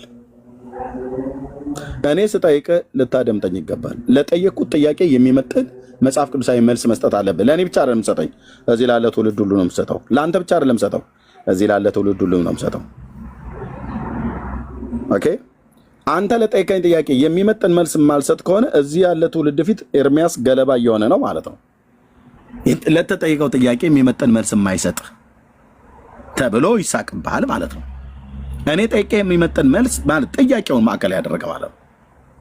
ለምሳሌ ጥያቄ ማርያም የጌታችን እናት ልትባል አይገባም ብሎ የሚል አንድ ሰው ቢያነሳ ኦኬ አይ የጌታችን እናትማ ልትባል ይገባል፣ መጽሐፍ ላይ እኮ ስሟን ጠቅሶ የጌታ እናቱ ማርያም ይላል ብሎ የሚለውን የመጽሐፍ ቅዱስ ክፍል አምጥቶ ጠቅሶ ይሞግተዋል ኤርሚያስ ማለት ነው።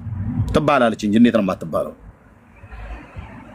ብዬ ማለት ነው። አየህ ጥያቄውን በትክክል ስለሰማሁት ለጥያቄው የሚመጥን መልስ ከመጽሐፍ ቅዱስ ላይ ስጠቅስ ህዝብ ይሰማል ማለት ነው።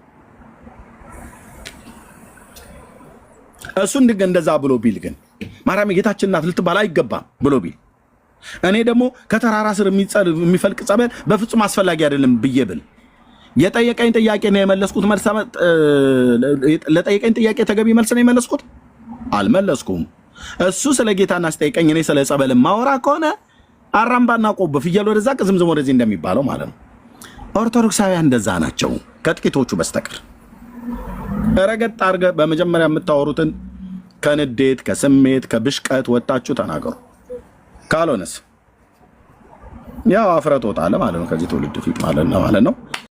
አይደል ሁለት ባህሪ መሆኑን ንገረኛ።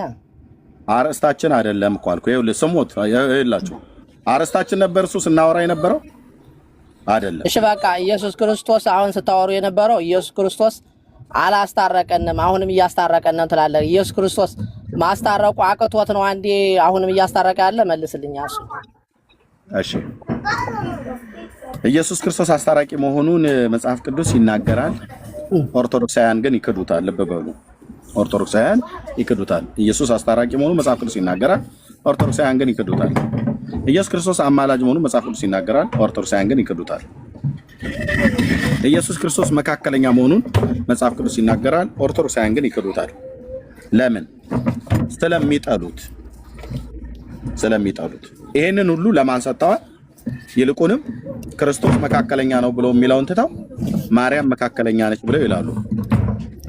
ይልቁንም ክርስቶስ አማላጅ ነው ብሎ የሚለውን ጥለው ማርያም አማላጅ ነች ብለው ይላሉ። መጽሐፍ ቅዱስም አይናገርላትም ማለት ነው። ኤርሚያስ የጠየኩህን መልስልኝ። ሚዩት አድርግ ወንድም አለ። እሱ ላይ ነው እያወራ ያለሁት። ስለዚህ ክርስቶስ አስታራቂ መሆኑን መጽሐፍ ቅዱሳችን ይናገረናል። የእርቁንም ስራ በቀራንዮ መስቀል ላይ አድርጎታል። ያ በቀራንዮ መስቀል ላይ አንድ ጊዜ ሲሞት ሰውን ከእግዚአብሔር ጋር በሞቱ እንደዚሁም በጸሎትም ጭምር አስታርቋል። በሞቱ ብቻ አይደለም በጸሎቱም ጭምር አስታርቋል። ስለ ኃጢአተኞች ማለደ፣ ስለ ኃጢአተኞች ለመነ ይላል። በልመና ሁሉ ጭምር ነው። በሞቱ ብቻ ሳይሆን በልመና ሁሉ ጭምር ነው ከአባቱ ጋር ያስታረቀን ማለት ነው። ስለዚህ የአንድ ጊዜ ያስታረቀው የዘላለም እርቅ ነው። የአንድ ጊዜ የማለደው የዘላለም ማማለድ ነው።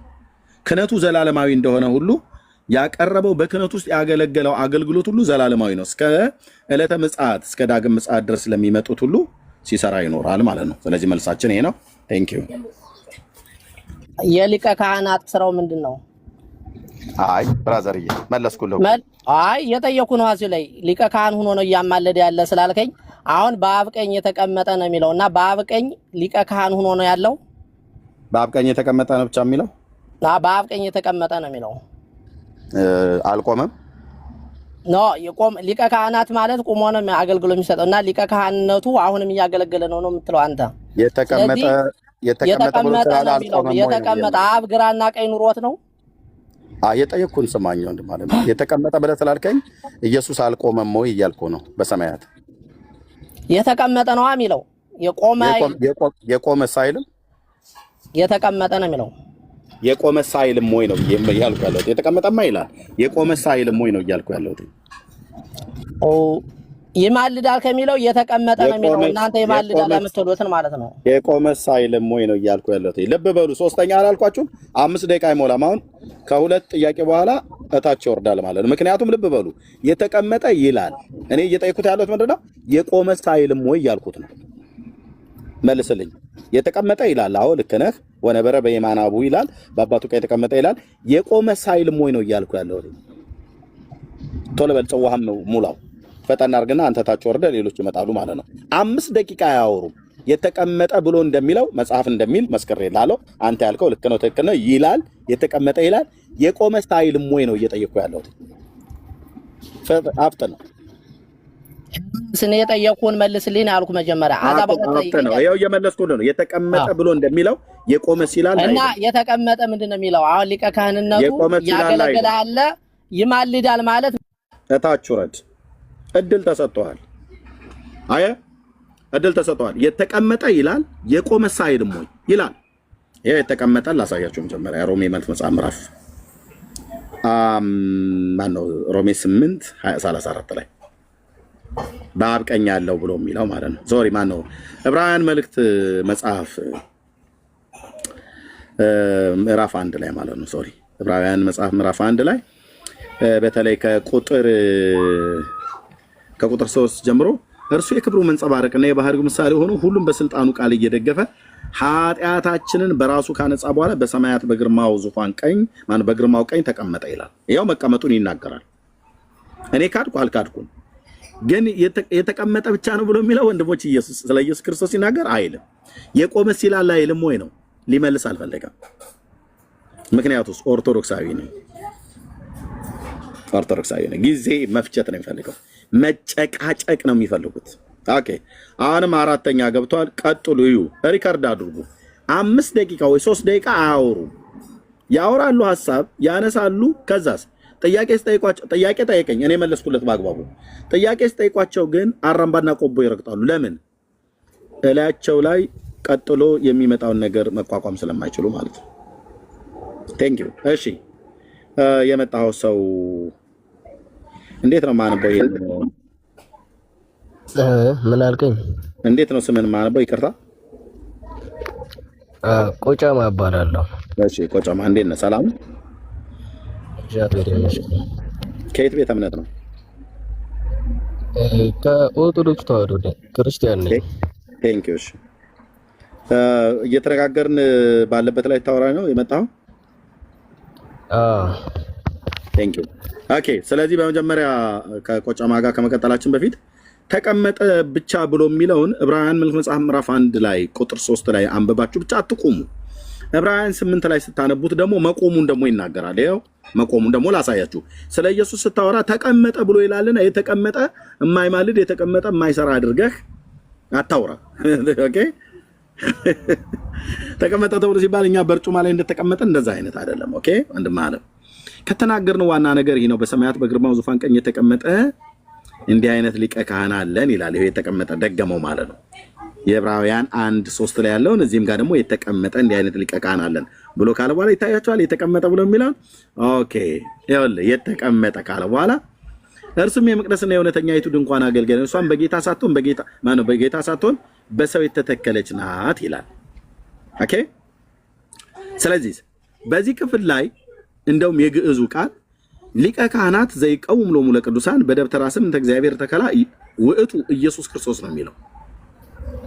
ሊቀ ካህናት ዘይቀውም ሎሙ ለቅዱሳን ለቅዱሳን የሚቆምላቸው ብሎ ነው ግዕዙ የሚናገረው። እንደውም ቤት በዚች የምስክር ድንኳን ውስጥ የሚቆምላቸው ብሎ ይናገራል ማለት ነው።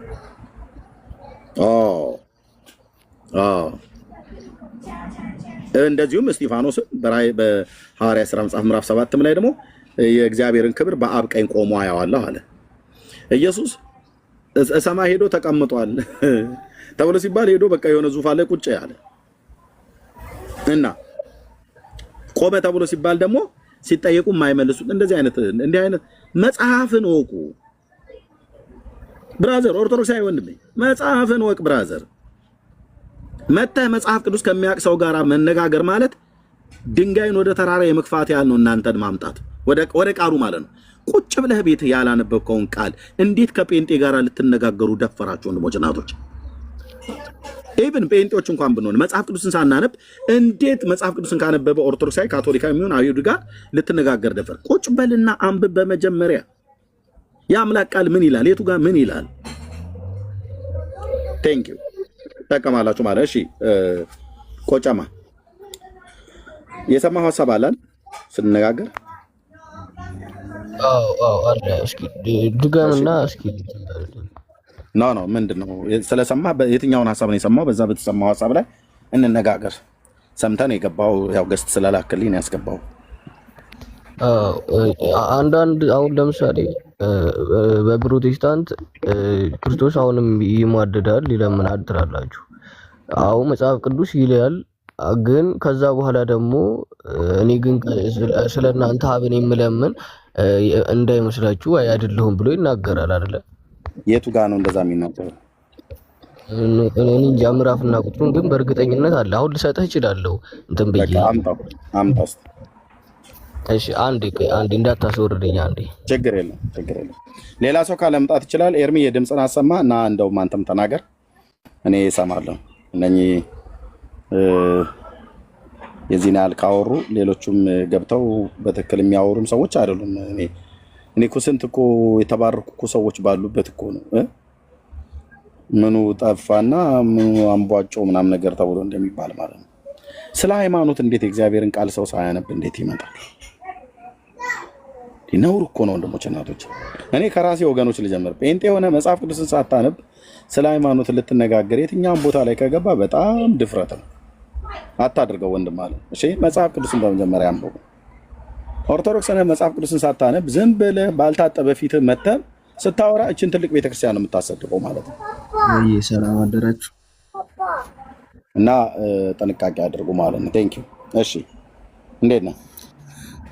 እኔ ከአዲስ አበባ።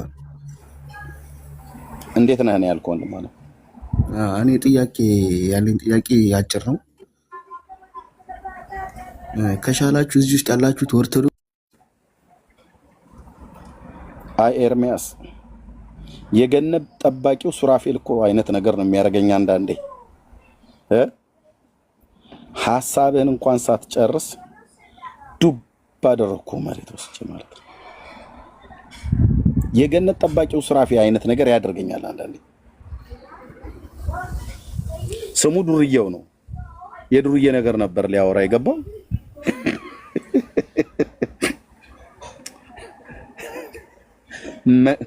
መቅሰፍት ሆንኩበታ። የገብርኤል ሰይፍ እንኳን የገብርኤል መብረቅ እንኳን የዚህና ላይ አይወረወርም። ሲጀምር ገብርኤል መብረቅ ሲኖረው አይደል እንዴ? የለው። መብረቅን ያለው እግዚአብሔር ነው። መባረቅትን የሚያዘው በኢዮብ መጽሐፍት ላይ እግዚአብሔር ነው እንደዛ የሚያዘው ማለት ነው። ዶርየው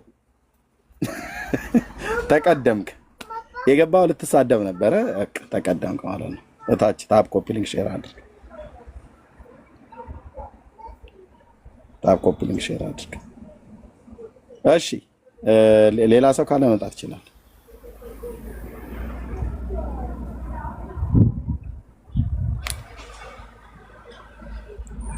እሺ ኢየሱስም ሆነ አይሻልም እንደ ሸባው ኢየሱስ ነኝ አትልም እንደ ገብርኤልማ እንዴት ታንተ እኩል እኮ አይሆንም። ትበልጠዋለህ አንተ ሌባ ታጭበረብራለህ። እንደዚህ ይሄን አረ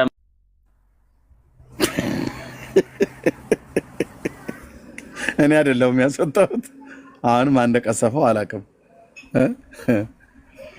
የኔ ሀገር ባላገር ቆንጆ አማርኛ ማለት ነው።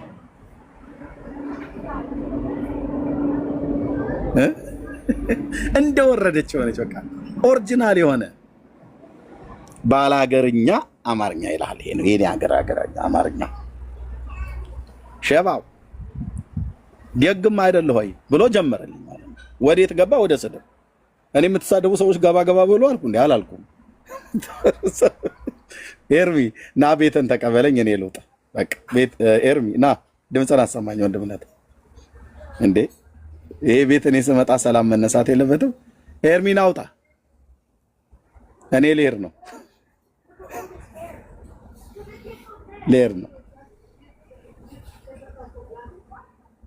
ስለ ኦርቶዶክስ ሲነጋገር ዱርዬው የሚል ሰው እያልመጣም በመድኃኒዓለም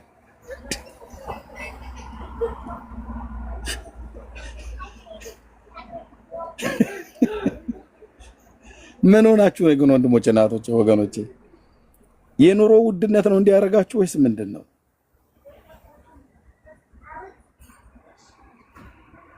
ኤርሚ ፕሊስ፣ ካልሆነ እኔ ለውጣ ነው። ናና በቃ ሩዮቹ ገብተው እንዲጫወቱ ይሁን ማለት ነው።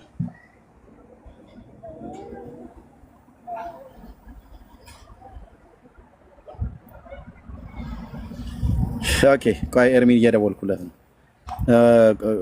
ቆምጬ ነው ቀጫሞም የተባለው ተኝቶ ቀረ እኮ ገብቶልህ ማለት ነው። ኤርሚ ሻና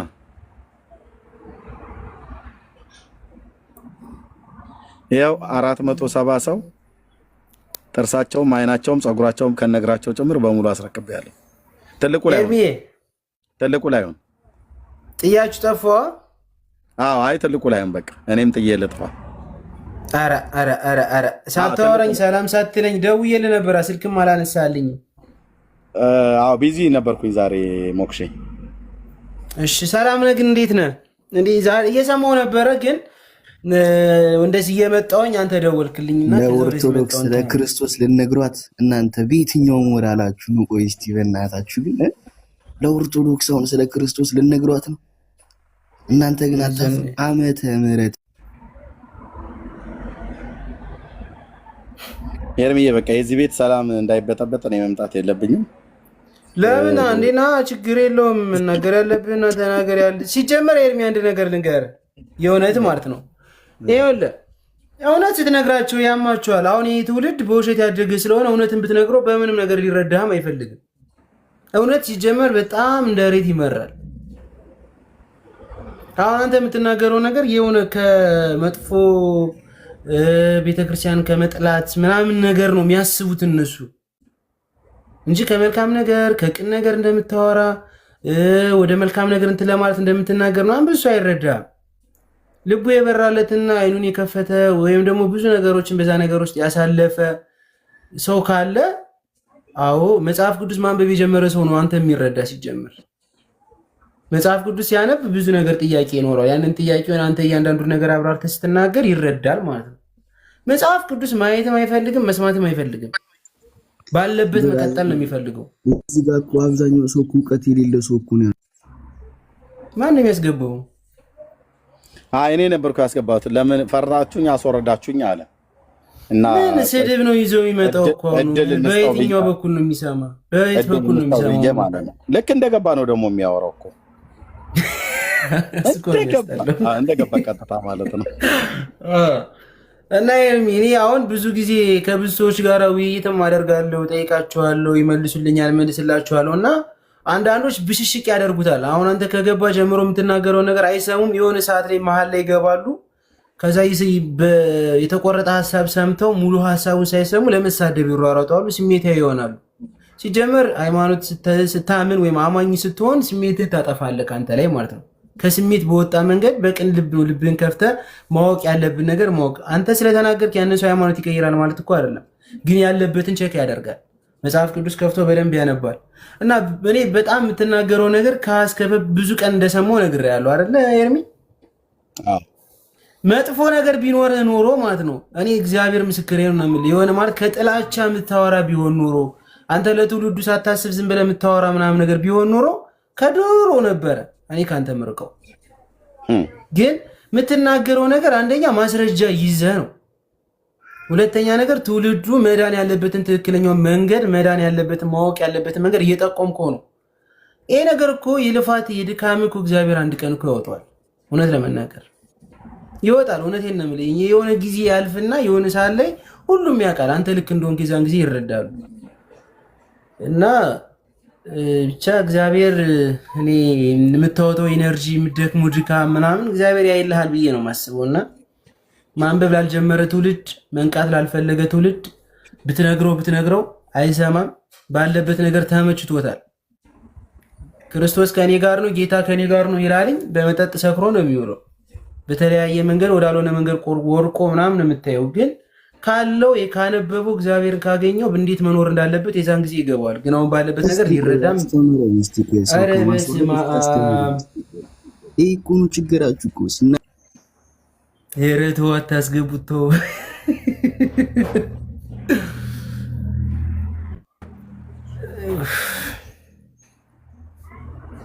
እሺ ወንድምነት እኔ ግን ማለት የምፈልገው ታላቅ ወንድማችን ኤርሚ የእውነት ጌታ ኢየሱስ አብስቶ ዘመንህን ዘላለምህን ይባርክ። አንተ እኔ ከ15 ዓመት ኢቭን ከ17 ዓመት በፊት ነው ማውቅህ ኤርሚ። አንተ በሰበከው ወንጌል ስንቱ ህዝብ እንደዳነ ጌታ ያውቀዋል። ምክንያቱም ያው ምስክሮችህ አለን፣ ያው ምስክሮችህ አሉ ማለት ነው። በጣም ከምንም በላይ የምደነቀው ግን አንተ ለኦርቶዶክስ ህዝብ በጣም እንደጠቀምከው ግን ይህን ማሰብ አለብክ። ከወንጌል አማኙ ይልቅ ኦርቶዶክስ ላለው ህዝብ ወይ ደግሞ ለኦርቶዶክስ ቤተክርስቲያን ምን ያህል እንደጠቀምካት ራሷን እንድታይ እንዳደረካት እግዚአብሔር ያውቃል። ደግሞ ያንን ማየት ያለብህ በፍሬህ ነውና እየዘራ ያለው ዘር የእውነት ቃል የህይወት ቃል ነገ የሚበቅል ፍሬው የሚታጨድ ወደ ጎተራ የሚገባ ስለሆነ በዚህ ደስ ይበልህ። የእውነት ልብህ ሐሴት ያድርግ። በአንተ ደስ ይለናል። ጌታ አንተን የመሰለ ልጅ ስላለ በቃ እግዚአብሔር የሚኮራበት የሚተማመንበት ትውልድ ስላሉ በዚህ ሐሴት እናደርጋለንና በጣም ነው የምወደው ወንድምነት። ተባረክ እጅግ በጣም ማለት ነው። ይኸው ከስር የሚከተሉትን ኤርሚያስ አሉ፣ ሌሎችም አሉ። ብዙ ትውልድ አለ። እግዚአብሔርን አክብር፣ ሐሴት አድርግ። እኔ አላቅም እድል አግኝቼ አንተን ለማውራት በራሱ እድል ማግኘቴ በጣም ሐሴት አድርጌያለሁ። ተባረክ። ወንድምሽ ነኝ፣ በጌታ ወንድምሽ ነኝ። በቃ ጌታ ነው ያደረገውን ነገር ሁሉ ክብሩ ለጌታ ይሁን። እግዚአብሔር ይባረክ። የሚረዱ ሰዎች አሉ። እዚህም እኮ ገብተው የሚናገሩ ሰዎች ቅድም ኤርሚሻ እንዳልከው ሳይረዱ እኮ ቀርቶ አይደለም። ምንድነው በሮሜ መጽሐፍ ምዕራፍ 2 ላይ ሲናገር ሀሳባቸው እርስ በርሳቸው ሲካሰስባቸው ብሎ የሚል ቃል አለና እዚህ የሚነገረው እውነት በመረጃ ላይ የተደገፈ እውነት ስለሆነ የምናወራው ነገር ሁሉ ከህሊናቸው ጋራ ሲጋጭባቸው ሲጣላባቸው መመለስ እኮ ያባት ነው። ካልመለሱም ደግሞ አይ ጠይቄ እመጣለሁም ብሎ ነገሩ ላይ ማሰብ ተገቢ ነው።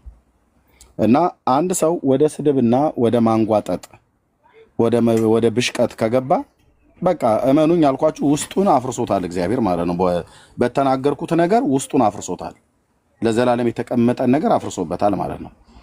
ያን ደግሞ በቃ ጥርስን ነክሰ ነው መቻል ያለበት። ጴንጤ ሆነ ኦርቶዶክስ፣ ካቶሊኩን፣ ማንም አይሁድ የተነገረው የእግዚአብሔር ቃል እውነት ከሆነ እና አንተ የተቀበልከው ወይኔ የተቀበልኩት ለዘመናት አንቄ ያስኩት ውሸት ሆኖ ያ እውነት ሲነገር ያንን ውሸት ውስጥ ሲያፈርሰው ትበሳጫለህ። በመጀመሪያ ቁጣ ነው የሚያመጣው ውስጥ ማለት ነው። እና ያንን ታግሶ መስማት ተገቢ ነው። ካልሆነ እኔ እየተሳደባችሁም ስሙ። ግን እንዴት ነው ወንድሞች እናቶቼ? ግን አዶ ነው። ቆይ ኤርሚሻ ዞር አለ መሰለኝ። እዚህ ጋር አንድ ሰው ጥያቄ ብጠይቅ ለምሳሌ መጥቻለሁ ኤርሚ። እሺ ኤርሚዬ፣ እስቲ አንተው ምሳሌ ላርግና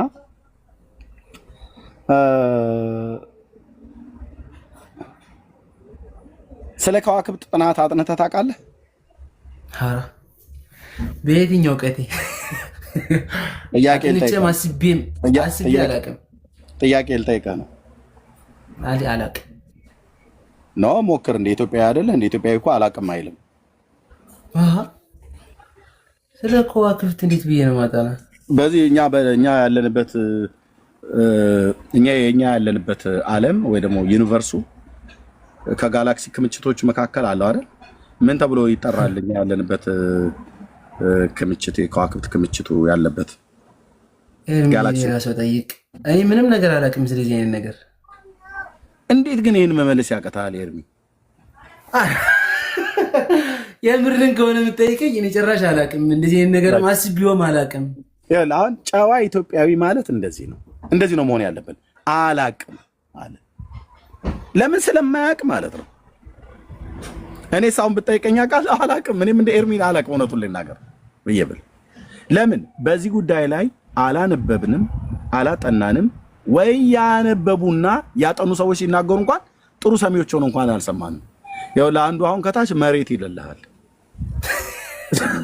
በመድኃኒዓለም። ይሄንን ኢትዮጵያዊና ሚኪን ኤርሚሻ ብታገናኘው ኤርሚ አላውቅም ማለት ማን አሁን እዚህ መካከል በሳል? ኤርሚ ነው። እኔ ስለ ጋላክሲ ስጠይቀው መሬት ይልልሃል። መሬት ጋላክሲ ነች ወንድም አለ። ይሄ እኛ ያለንበት ዓለም የሚባለው ሚልክ ዌይ ጋላክሲ ተብሎ ይጠራል ማለት ነው። በሳይንሱ በዚህ በጥናቱ ዓለም ላይ የተሳተፉ ሰዎች የሚያውቁት ማለት ነው። ስለ ሚልክ ዌይ ጋላክሲ ነው። በሚልክ ዌይ ጋላክሲ ውስጥ ስንት ከዋክብት፣ ስንት ፕላኔቶች፣ ስንት ጨረቃ ወይ ስንት ፀሐይ አለ ተብሎ የሚባለው በቃ ራስህ እስኪፈነዳ ድረስ አንብበህ የማትጨርሰው ሰምተህ የማትጨርሰው ስንት ዶክሜንታሪ አለ፣ ስንት ሳይንሳዊ ጥናት ያደረጓሉ። አሁን ኤርሚ አላቅም ማለት መንፈሳዊውም ዓለም ላይ ልክ እንደዚሁ ነው ወንድሞች እናቶች። በእግዚአብሔር ቃል ላይ ስለ እግዚአብሔር ሀለወት ስለመኖሩ ማለት ነው፣ ስለ ምሕረቱ፣ ስለ ፍቅሩ፣ ስለ ጌታ ስለ ኢየሱስ ክርስቶስ፣ ስለ ዘላለሙ፣ ስለ ትልቁ አምላክ ከሰማያት ወርዶ ከድንግል የተወለደውን የዓለም መድኃኒትን ምንም እውቀት ሳይኖረው ይመጣልሃል። አይኑን አፍጥጦ ጥርሱን አግጥጦ ባልታጠበ ፊቱ ማለት ነው። ከዛ ትጠይቀዋለህ። እናንተ እንደዛ ብላችሁ ትሉታላችሁ፣ እኛ ደግሞ እንደዚህ ብለን እንለዋለን። የቡና ወሬ ማለት ነው። በመረጃ ላይ ተመሰረተ ቢሆን ጥሩ ነበር። ስትጠይቀው ግን አላቅም አይልህም። እና ኤርሚ እንደማያውቁሉ እኔም አላቅም። በጣም ብዙዎች አሉ፣ ግን ላይ ነው ናሳ ላይ የሚሰራው ፀሐይ ላይ ነው አሁን ጥናት እያደረገ ያለው ማለት ነው። እሱ አሁን ሳይንቲስት ነው፣ የአሜሪካ ሳይንቲስት ነው፣ የስነ ጠፈር ተመራማሪ ሳይንቲስት ነው። አሁን እሱ መጥቶ እኔና ኤርሚያስን እዚህ ቁጭ ብሎ ስለ ፀሐይ መናገር ቢጀምር፣ ቆይ አንዴ ዶክተር ጥሌ አንተ የምታውቀው የለም እኔ እዚህ ላይ ሀሳብ መስጠት አለብኝ ብለን እንላለን። ኤርሚ እኔ እናንተ እንዲህ ብለን ማናውቀውን ነገር እንዴት ብለን እናገራለን? ሲያስተምር ቁጭ ብሎ መስማት ነው እንጂ በቃ ዝም ጭጭ ብለን ጆሮአችንን ቀስረን ዶክተሩን መስማት ብቻ ነው ያለብን። እኛ ጨረቃ ድንቡሎቃ አጤ ቤት ገባች አውቃ ብሎ በሚል ተረት ያደግን ሰዎች ስለ ጨረቃ ያጠናን ሰው ይመጣ ሲናገር ሚዩት አድርገው ዝጋው። እኔ እባክህ እኔ መልሳለሁ እኔ ማቃል። ወይኔ ኢትዮጵያዊነት እንዴት እንደሚያሳፍር እኮ አንዳንዴ ከራሴ ጀምሮ አናቅም እኮ ማን ገደለ ብራዘር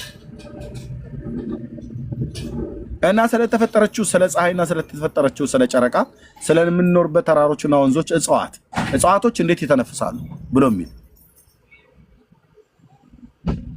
አሁን እሱን በጥናቱ ዘርፍ ላይ ያጠኑ ሰዎች ሲናገሩና እኛ ስንናገር እኮ ነው የምንናገረው አይደለም። የእውቀት መረጃችን እኮ ነው አይደለም። እና ዘም ብለህ የሚያውቁ ሰዎች መናገር ሲጀምሩ መስማት ጥበብ ይሆናል። ከራሴ ጀምሮ ማለት ነው። እዚህ ገስት ልኮ ገብቶ ስለ እጽዋት እንኳን ለመናገር እውቀት ካስፈለገ ስለ ፀሐይና ስለ ጨረቃ ስለ ከዋክብት ስለ ፕላኔቱ ለመናገር እውቀት ካስፈለገ ማንበብ ካስፈለገ መማር የሚያስፈልግ ከሆነ ስለ ትልቁ አምላክ ስለ ሰማይ ስለ ምድር ጌታ እንዴት አንድ መጽሐፍ ቅዱስ ቁጭ ብለህ ሳታነብ አንተ ባልታጠበ ፊት አልኩ እኮ ጠዋት ተነስቶ እንዴት ሰው መጥቶ ይናገራል? አትድፈሩ። ከየትኛውም ቤተ እምነት ያላችሁ ይሄ ምክር ለራሴም ጭምር ነው የምጠቀመው። ቴንክ ዩ። እሺ ተባረክ ኤርሚ። አንድ ሀሳብ ልናገር፣ ድምጽ ይሰማል? አዎ እሺ። ተባረኩ። እግዚአብሔር ይባርካችሁ ሁለታችሁም ኤርሚያሶች። ትንሹን ኤርሚያስ ዛሬ ነው ያየሁት፣ ትልቁን ኤርሚያስ አውቀዋለሁ። እና ሰላም ለሁላችሁ ይሁን። እንግዲህ 435 ሰው እዚህ ውስጥ አለ እና እንግዲህ መልእክቱን አሁን የምናገረውን ነገር እንደው ጆሮ ያለው ይስማል አለው። ኤርሚ ያልከው ነገር ላይ ካፒታላይዝ ለማድረግ ነውና መጽሐፍ ቅዱስ የሚናገረው እንግዲህ አርነት የሚያወጣን እውነት ነው ይላል እና ወደ ህይወት የሚመራን አርነት የሚሰጠን እውነትን ማወቅ ነው። እና አሁን ብዙ ሰው ሃይማኖት ላይ ስለተጣበቀ ብዙ ሰው የሆኑ መጽሐፍት ላይ ስለተጣበቀ ነው እንጂ እውነት ነው አርነት የሚያወጣውና ወደዚህ ቦታ ወደዚህ ቲክቶክ መንደር የምትመጡ ሰዎች ወንጌል ለመስማት ወይም በወንጌል ዙሪያ ለመነጋገር የምትመጡ ሰዎች እውነትን ለማወቅ ብትመጡ ጥሩ ነው። ሃይማኖትን ዲፌንድ ከማድረግ ሰዎችን ዲፌንድ ከማድረግ ባለፈ ማለት ነውና ለምሳሌ ቅድም ስከታተል ነበርና ለምሳሌ ወንድማችን ኤርሚያስን ሰዎች ጥያቄ ይጠይቁታል። ከዛ የጠየቁትን ጥያቄ መልሶ ይጠይቃል። ለምሳሌ አንድ ወንድማችን በመስቀል ላይ መጽሐፍ ቅዱስ እንደዚህ ይላል፣ በመስቀል ላይ እርቅ ተደርጓል ይላል ብሎ ተናገረና አሁን እንዴት ነው እዚህ ላይ ዲስከሽን ቢውልድ ማድረግ የሚቻለው? ሲጀመር ስቴትመንቱ ሮንግ ነው። መጽሐፍ ቅዱስ እንደዛ አይልም እና ተፈጽሟል በቃ ከዚህ በኋላ የሚል ኮንሴፕት ከእንደገና ዮሐንስ ራዕይ ምዕራፍ 12 ላይ ያለችው ሴት ማርያም ነች ብሎ ሰው ሲመጣ ማስረጃ ሰጥ፣ ኮከቡ ምንድነው? ፀሐዩ ምንድነው? ሰው መልስ ካልሰጠ እንዴት ዲስከሽን ማድረግ ይቻላል? እና ወደዚህ የምትመጡ ወንድሞች ኦርቶዶክስም ይሁን ካቶሊክም ይሁን ጴንጤም ይሁን እውነትን ለማወቅ ብንመጣ እሺ፣ አላውቅም ከሆነ ለማወቅ ከሆነ ዛሬ ማታ እስቲ አንድ ነገር አውቄ ልደር ወደ ቤት፣ ወይም ጠዋት ከሆነ ለእናንተ እስቲ ዛሬ በማለዳ አንድ እውነት ልወቅ ብላችሁ ከሆነ የምትመጡት ትክክል አይደላችሁም ስትባሉ ከመከራከር ይልቅ ምንም ሃይማኖትን ዲፌንድ አታረጉትም፣ ማርያምን ዲፌንድ አታረጓትም፣ ኢየሱስን ዲፌንድ አታረጉትም፣ ሚካኤልን፣ መላእክቶችን፣ ቅዱሳንን ዲፌንድ አናረጋቸው። አሁን እውነት የሚጠቅመን ለኛ ነው። እነዚህ ቅዱሳን እግዚአብሔርን አምነው ማርያምን ብትሆን ብጽዕት የተባለች የተመረጠች ሴት ነች፣ ስራዋን ጨርሳ ዘላለም ውስጥ ገብታለች፣ በእግዚአብሔር ዘላለም ውስጥ ገብታለች። አሁን ዲፌንድ አናረጋትም፣ እሷን እውነቱን እንወቅ። እሺ ኤርሚ አልገባኝም፣ ጥያቄን አልተረዳሁትም፣ ቅድም ያልከኝን ጥቅስ ከየት እንደሰማሁት አላቅም፣ እስቲ አስረዳኝ ቢባል ሰው ኤርሚያስ ሊያስረዳ ይችላል። ግን ልክ እንዳለ እኛ እንደማናውቀው 66ቱ መጽሐፍ ውስጥ ተጽፎ ያላየነው ጥቅስ ያለ ይመስል ይላል መጽሐፍ ቅዱስ። የት አለ አሳየኝ ሲባል ሰው ማሳየት መቻል አለበት። ካላወቀ ግን እኔ በእውነት እዚህ ውስጥ ብዙ ሰዎች ነው ያላችሁት፣ ካላወቃችሁት ግን አላማችሁ እዚህ የመጣችሁት እውነቱን ለማወቅ ከሆነ ኤርሚ አላቀውም ቅድም ያልኩን ነገር የሆነ ሰው ሲናገር ነው የሰማሁት። የሆነ ጥቅስ አንዳንድ ጊዜ ታክሲ ላይ የተጻፈ ጥቅስ ሁሉ የመጽሐፍ ቅዱስ ጥቅስ የሚመስለው ሰው አለ እና አይደለም አላቀውም የቱ ጋር እንዳለና አሳየኝ ቢል ሰው በእውነት ማንም ሰው ለመማማር እውነቱን ለማወቅ ነው የሚመጣውና እውነት ነው መነግራችሁ። ኢየሱስ ክርስቶስ በቶሎ ይመጣል። እውነትን እንወቅ።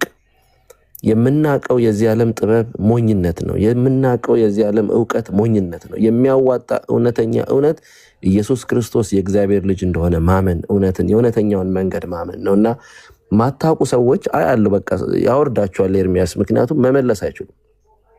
ማታውቁ ከሆነ አላቅም በሉ። ከዛ ኤርሚያስ እንዲያስረዳ ጠይቁት፣ ፕሊስ አስረዳን በሉት። ያስረዳ የሚችለውን ወይም ሌላ ተናጋሪ ካለ ማለት ነው። እና እኔ ስጋቴ ምንድነው መሰለ ኤርሚያስ፣ ትልቁም ኤርሚያስ ትንሹም ኤርሚያስ ይቅርታ፣ የኔ ስጋት ምንድነው እዚህ እውነት ለመስማት የሚመጣ ደግሞ ሰው አለ። ጥያቄ ማይጠይቅ፣ ወደ መድረክ ማይመጣ፣ ኢንቪቴሽን ማይልክ፣ ቁጭ ብሎ ለመስማት የሚፈልግ እነዛ ሰዎች እንኳን እውነቱን እንዳይሰማ ያቺ ሴት ያ ወንድ እውነቱን እንዳይሰማ እንቅፋት ነው እየሆኑ ያሉት እነዚህ ሰዎች። ፕሊስ ወደዚህ ስትመጡ ካላወቃችሁ አላውቅም በሉና የሚያውቅ ሰው ያስረዳ፣ ሰዎች እውነት ይወቁ ለማለት ነው። በተረፈ እግዚአብሔር አብዝቶ ይባርካችሁ፣ ማለዳችሁ ይባረክ፣ ምሽታችሁ ይባረክ። በዚህ መልካም ስራ የምትሰሩ ሁሉ እግዚአብሔር ይባርካችሁ፣ ተባረኩ ለማለት ነው። ማጠይቁ ማታውቁ ሰዎች አናቅም ብትሉ ለውይይት ይመቻል ነው የኔ ሐሳብ። ተባረኩልኝ። አሜን አሜን። ወንድማችን ጸጋ ይብዛል። ጥሩ ምክር ነው የመከርካቸው ሁሎችንም። የሁላችንም ሐሳብ ነው። ኤርሚም ሲኖርም ሳይኖርም ብዙ ጊዜ እኮ ስለ ኤርሚያስ እናወራለንና እኔም ስራ ቦታ ሲሆንም አብዛኛውም ሰው ይከታተለዋል። የገባው ገብቶት ይከታተለው ብዙ የሆነ ነገሮች አሉ። እሱን ከማስረጃ ጋር እየነገራቸው ነው። ከዚህ በፊት ደግሞ እኛም አሁን ለምሳሌ እኔ ፔንት ይሆናሉ ብዬ ያላሰብኩበት መንገድ ምንድነው? ከዚህ በፊት በነበረኝ ነገር ትንሽዬ እውቀት ነው ያለችኝ። ያቺ እውቀቴ ደግሞ ከምን በላይ ስሜት ናት። ልክ አሁን እዚህ መጥተው እንደሚሳደቡት እኔ የሚሳደብ ነበር እኮ ከነዚህ ከሚሳደቡት መካከል አንዱ ነኝ። ግን የሆነ ሰዓት ላይ ብማርስ አላርን በቃ ለምን እጽፋለሁ? ለምን መጥፎ ነገር አደርጋለሁ? ዝም ብዬ ቁጭ ብዬ ልማር ብዬ ስማር ብዙ ነገሮችን ስጠይቅ ብዙ ነገሮችን ለማግኘት ብዙ ስሞክር እግዚአብሔርም ደግሞ ይረዳል በዛ መካከልና ከዛ ራሴን ያገኘሁት ከዚህ ቦታ ላይ ነው ማለት ነው። ይሄን ያገኘውበት መንገድ እግዚአብሔር ሲረዳ ነው። ካረዳ አረዳም ነው። እንዲረዳ ደግሞ ከፈለክ ልብህን መክፈት አለብህ። አንድ ሰው ልቡን ካልከፈተ ይሄ ጥላቻ ወይም ደግሞ ሰዎቹ የነገሩን ነገር መጥፎ ነገር ጭንቅላት ላይ ካስቀመጥከው መቼም ቢሆን አይፈርስም። እኔ የኢትዮጵያ ትልቁ ችግሯ ምንድነው ብዬ አንዱ ከማስበው ሃይማኖተኝነት ነው ብዬ ነው ማስበው። ከ1 እስከ 30 በተለያዩ ባህላት ተሳስሮ አይሰራም። ሳይሰራ ተቀምጦ ነው እየኖረ ያለ። የምሬ ነው የምነግራችሁ እግዚአብሔርን። አንዳንድ ጊዜ ቆም ብለህ ካሰብከው ላይፍን ህይወትን ስትመለከተው ትስር ያለ ነገር ነው ሁሉ ነገር ማለት ነው። እሺ እንደው አሁን በኢትዮጵያዊ ጸሎት ነው እንደው የኢትዮጵያ ህዝብ ያለው ከእግዚአብሔር ጋር ጥሩ ግንኙነት ኑሮት ነው? እኔ እንደዛ አላምንም። እንደ ኃጢአታችን ከኖህ በፊት እንደነበሩት በውሃ እንደጠፉት ከነሱ የበለጠ ኃጢአት ነው የምንሰራኛ። ሁላችን እንሰራለን። ነገር ግን ያንን ኃጢአት እየሰራን እግዚአብሔር በቸርነቱ ምሮን እየኖርን ስለሆነ ነው። ነገር ግን አንዳንዴ የሆነ ትክክለኛ መንገድን ለመፈለግ ለማወቅ፣ ለማንበብ፣ ለመረዳት፣ ለመማር መሞከር የተሻለ ነገር ነው። ከዛ በዘለለ ያለውን ነገር ግን እግዚአብሔር ሁላችን ልቦና ይስጠን። ብትማሩ ጥሩ ነው። ከሚያውቅ ሰው ወደ ልጅ ሲጀመር የኢትዮጵያ ህዝብ የታወቀ ነው። የሚያውቅን ሰው አሳዶ መግደል፣ አሳዶ ማጥፋት የተለመደ ነገር ነው። ያንን እውቀት ያለውን ብዙ የተማረውን ብዙ ያወቀውን ያንን ሰው ጋር ሂደህ ቆም ብለህ መማር ግን ለአንተ የተሻለ ውጤት ነው የሚኖርልህ እና በዚህ አይነት መንገድ በፖዚቲቭ በሆነ መንገድ ምናምን ነገር ብናየው ጥሩ ነው። ኤርሚዬ የምትናገረውን በልና እኛም ወደ ማገባደጃ እንሄዳለን። ዛሬ ጥሩ ሰዓት ነው። እሺ ቴንክ ዩ ኤርምሻ ተባረከ። ወንድሞች መጥተዋል። አይ ቲንክ ሰላም ይበሉ፣ የሚሉትም ነገር ካለ ይበሉ። ያው እንግዲህ ቅድም የተናገርነው ወንድማችንም አሁን አብዬ የመከረውን ምክር ገንዘብ እናድርግ። ስለ አንድ ነገር ስለማንም ማለት ነው ይብን ስለ ግለሰቦች እንኳን ተነስተን ኤርሚያስ ማን ነው? እዚያውን ፊት ለፊት ላይ የምናየው ኤርሚያስ ማን ነው? የት ነው የተወለደው? የማን ልጅ ነው? አባቱ ማን ይባላል? እናቱስ? ስንት ወንድሞች አሉት? ስንት ልጆች አሉት? የት አካባቢ ነው የተወለደው? ኢትዮጵያ ውስጥ ነው ወይ ሱዳን ነው? አሜሪካ ነው ወይስ ካናዳ ነው? ምንድን ነው የሚወደው? ከሚበላቸው ነገሮች፣ ከሚጠጣቸው ነገሮች ብዙ የሚያዘወትረው ምን ላይ ነው? እምነቱ ምንድን ነው? በእምነቱ ላይ ያለ ጥንካሬ ምን ይመስላል? ቁመቱ፣ የሰውነቱ ክብደት ምናምን በቃ አላል።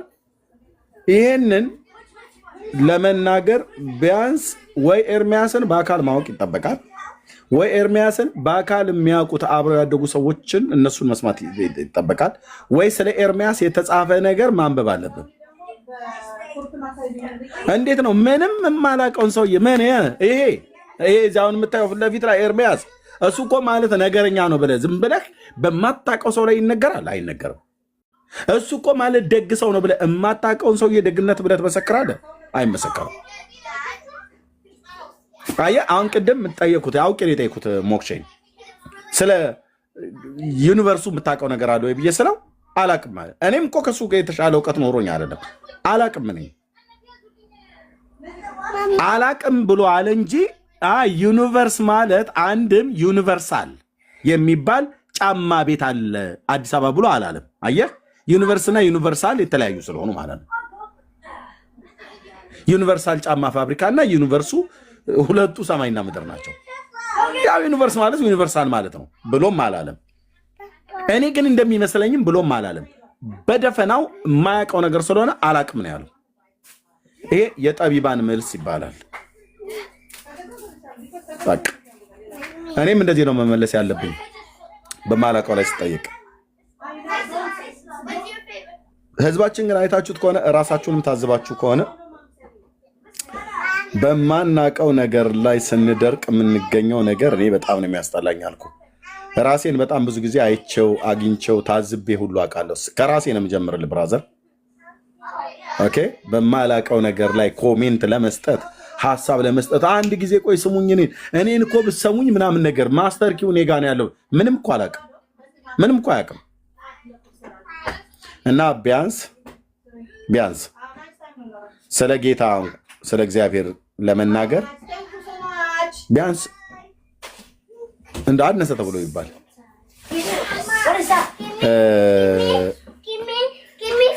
ያነበቡ ሰዎች ሲያስተምሩ ጆሮአችሁን ብቻ ከፍታችሁ ስሙ። ወይ የተማሩ ሰዎች የጻፉትን መጽሐፍ ካለ አንብቡ። ወይንም ከሁሉ በላይ የመጀመሪያው ከምንም በላይ የአምላክን እግዚአብሔርን ቃል መጽሐፍ ቅዱስን ቤታችሁ ቁጭ ብላችሁ አንብቡ። ዋናውኛና ፒላሩ እሱ ነው። ከምንጩ ነው፣ ከሶርሱ ነው የምትጠጣው። መጽሐፍ ቅዱስን ስታነብ የአምላክን እግዚአብሔርን ቃል እያወቀ ትሄዳለህ። ከዚያስ የምትናገረውንም እያወቀ ትሄዳለህ። ከዚያስ የሚሰማህም ሰው ጭምር ቁጥሩ እየጨመረ ይመጣል።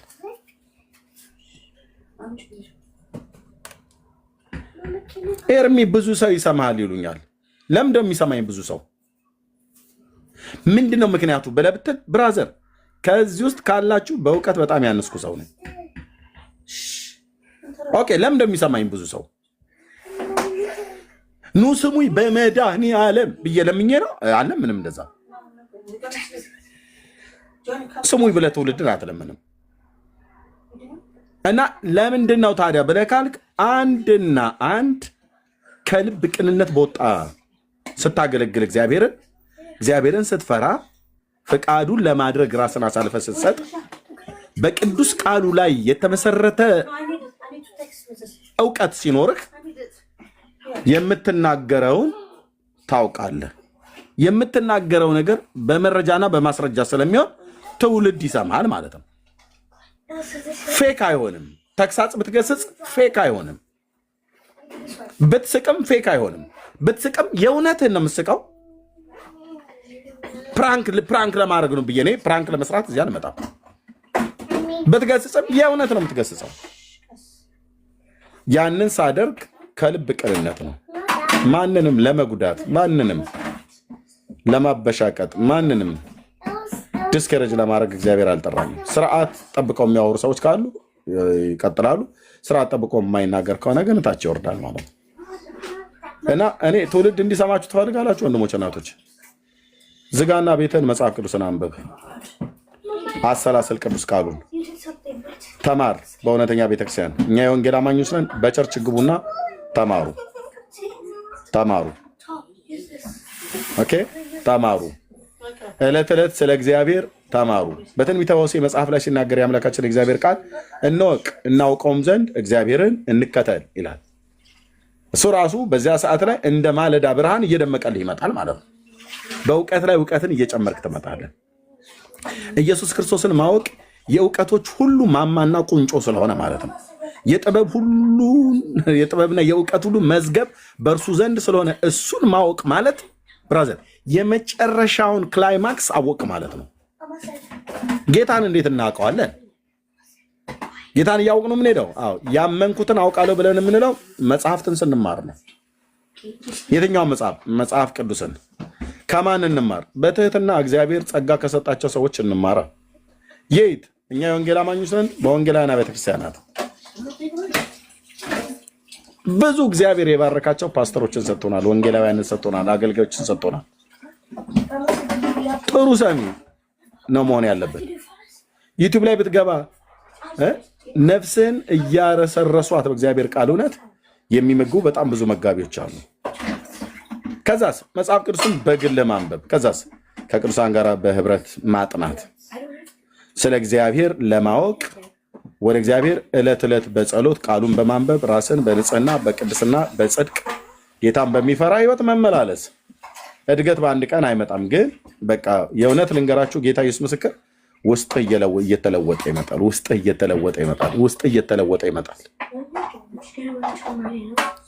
ዛሬ ለማገልገሌ ባለፍኩባቸው የህይወት ዘመናት ብዙ ቀናቶች፣ ብዙ ሳምንታት፣ ብዙ ወራቶች፣ ብዙ አመታት ቀጥቅጠው ነው ያስተማሩኝ የጴንጤዎቹ አገልጋዮች። እኔም ቀጥቅጬ ነው የተማርኩት። እንዲህ ሆናለሁ ብዬ አላሰብኩም። እኔ ለራሴ ለህይወት ነበር የተማርኩት። እንደዚህ አገልጋይ ሆናለሁ ብዬ አስቤ አላውቅም ነበር። ጌታ ግን በመጥራቱ አይጸጸትምና እሱ የዘላለም ሀሳቡን ስለሚያውቅ ይሄን እናደረገ ማለት ነውና ፕሊዝ። ለዚህ ነው ጴንጤ ሲናገር ደርዝ ያለው ነገር የሚናገረው። ለምንድን ነው ብለህ ብትል ልዩነታችን ከሌላ ህዝብ የአምላክን የእግዚአብሔርን ቃል ነው የምናወራው። መሰረታችን እሱ ላይ ነው እና ፕሊስ የእግዚአብሔርን ቃል እናንብብ፣ እናጥና። ምንም ሳታውቁ ዝም ብለህ ስለ ትልቁ ስለ እግዚአብሔር እኔ ኦርቶዶክሳውያን ይህችን ተናግሬ ለሌሎች ወንድሞች ልስጥ። እናንተ ጴንጤን ያበሸቀህ መስሎህ መናፍቅ፣ በሰልባጅ የመጣችሁ በስንዴ የገባችሁ እንደ አረም የበቀላችሁ እንደ አሸን የፈላችሁ እንደ ጉንዳን የበዛችሁ እያላችሁ በመንገድ ላይ በሐዘን ቦታ፣ በደስታ ቦታ፣ በቤተሰብ መካከል የትኛውም ሰው በሚሰባሰብበት መካከል ባገኛችሁ ቁጥር ስታበሽቁት ጴንጤን ላይበሸቃችሁ መስሏችሁ ስትሳደቡ ጌታ ይባርክ እያለ እሱ ቤት እየሄደ መጽሐፍ ቅዱስን እየተማረ ነበር። መጽሐፍ ቅዱስን እያነበበ ነበር። ጴንጤ ወገን ማለት ነው። ልንገሯችሁ ወንድሞች፣ በተለይ ኦርቶዶክሳውያን ስሙኝ፣ ልንገራችሁ። እኛ ጴንጤን መሳደብ አቁሙ ብያለን። ሙልጭ አድርገህ እየጠራርክና እናሰደበኝ። ምክንያቱም በስድብ እንደ ጉማሬ ቆዳ ሰውነቴ ደንድነዋል። ለምጄው ማለት ነው። ለምጄው የግመል እግር መስሎልሃል አልኩ። በጣ ጠጥሮ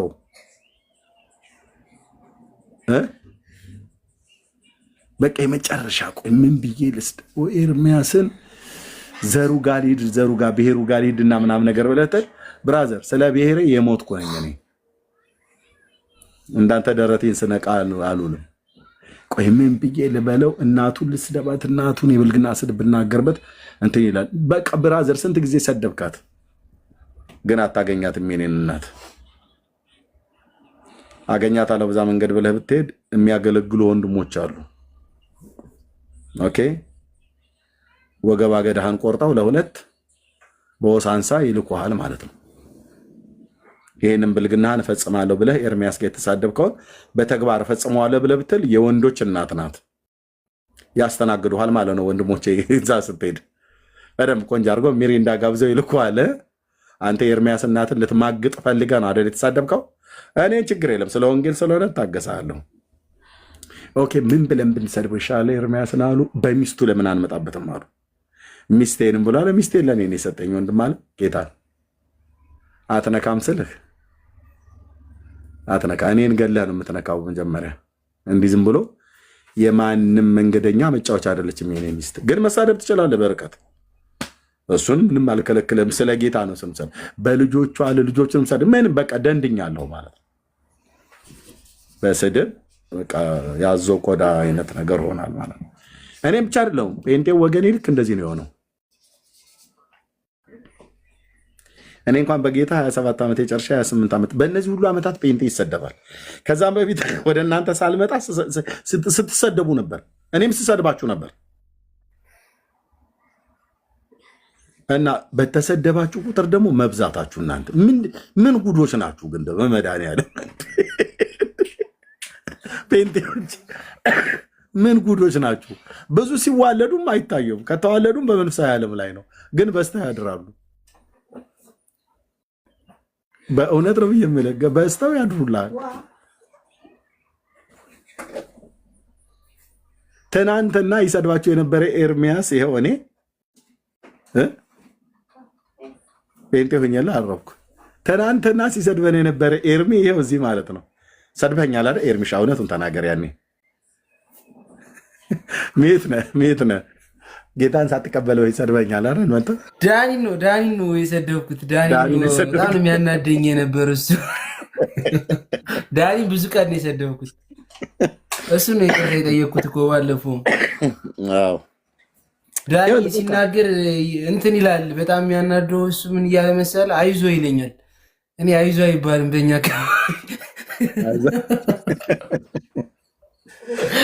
አይዞ የሚለኝ ፈልጎ ነው ይዘው ይያል።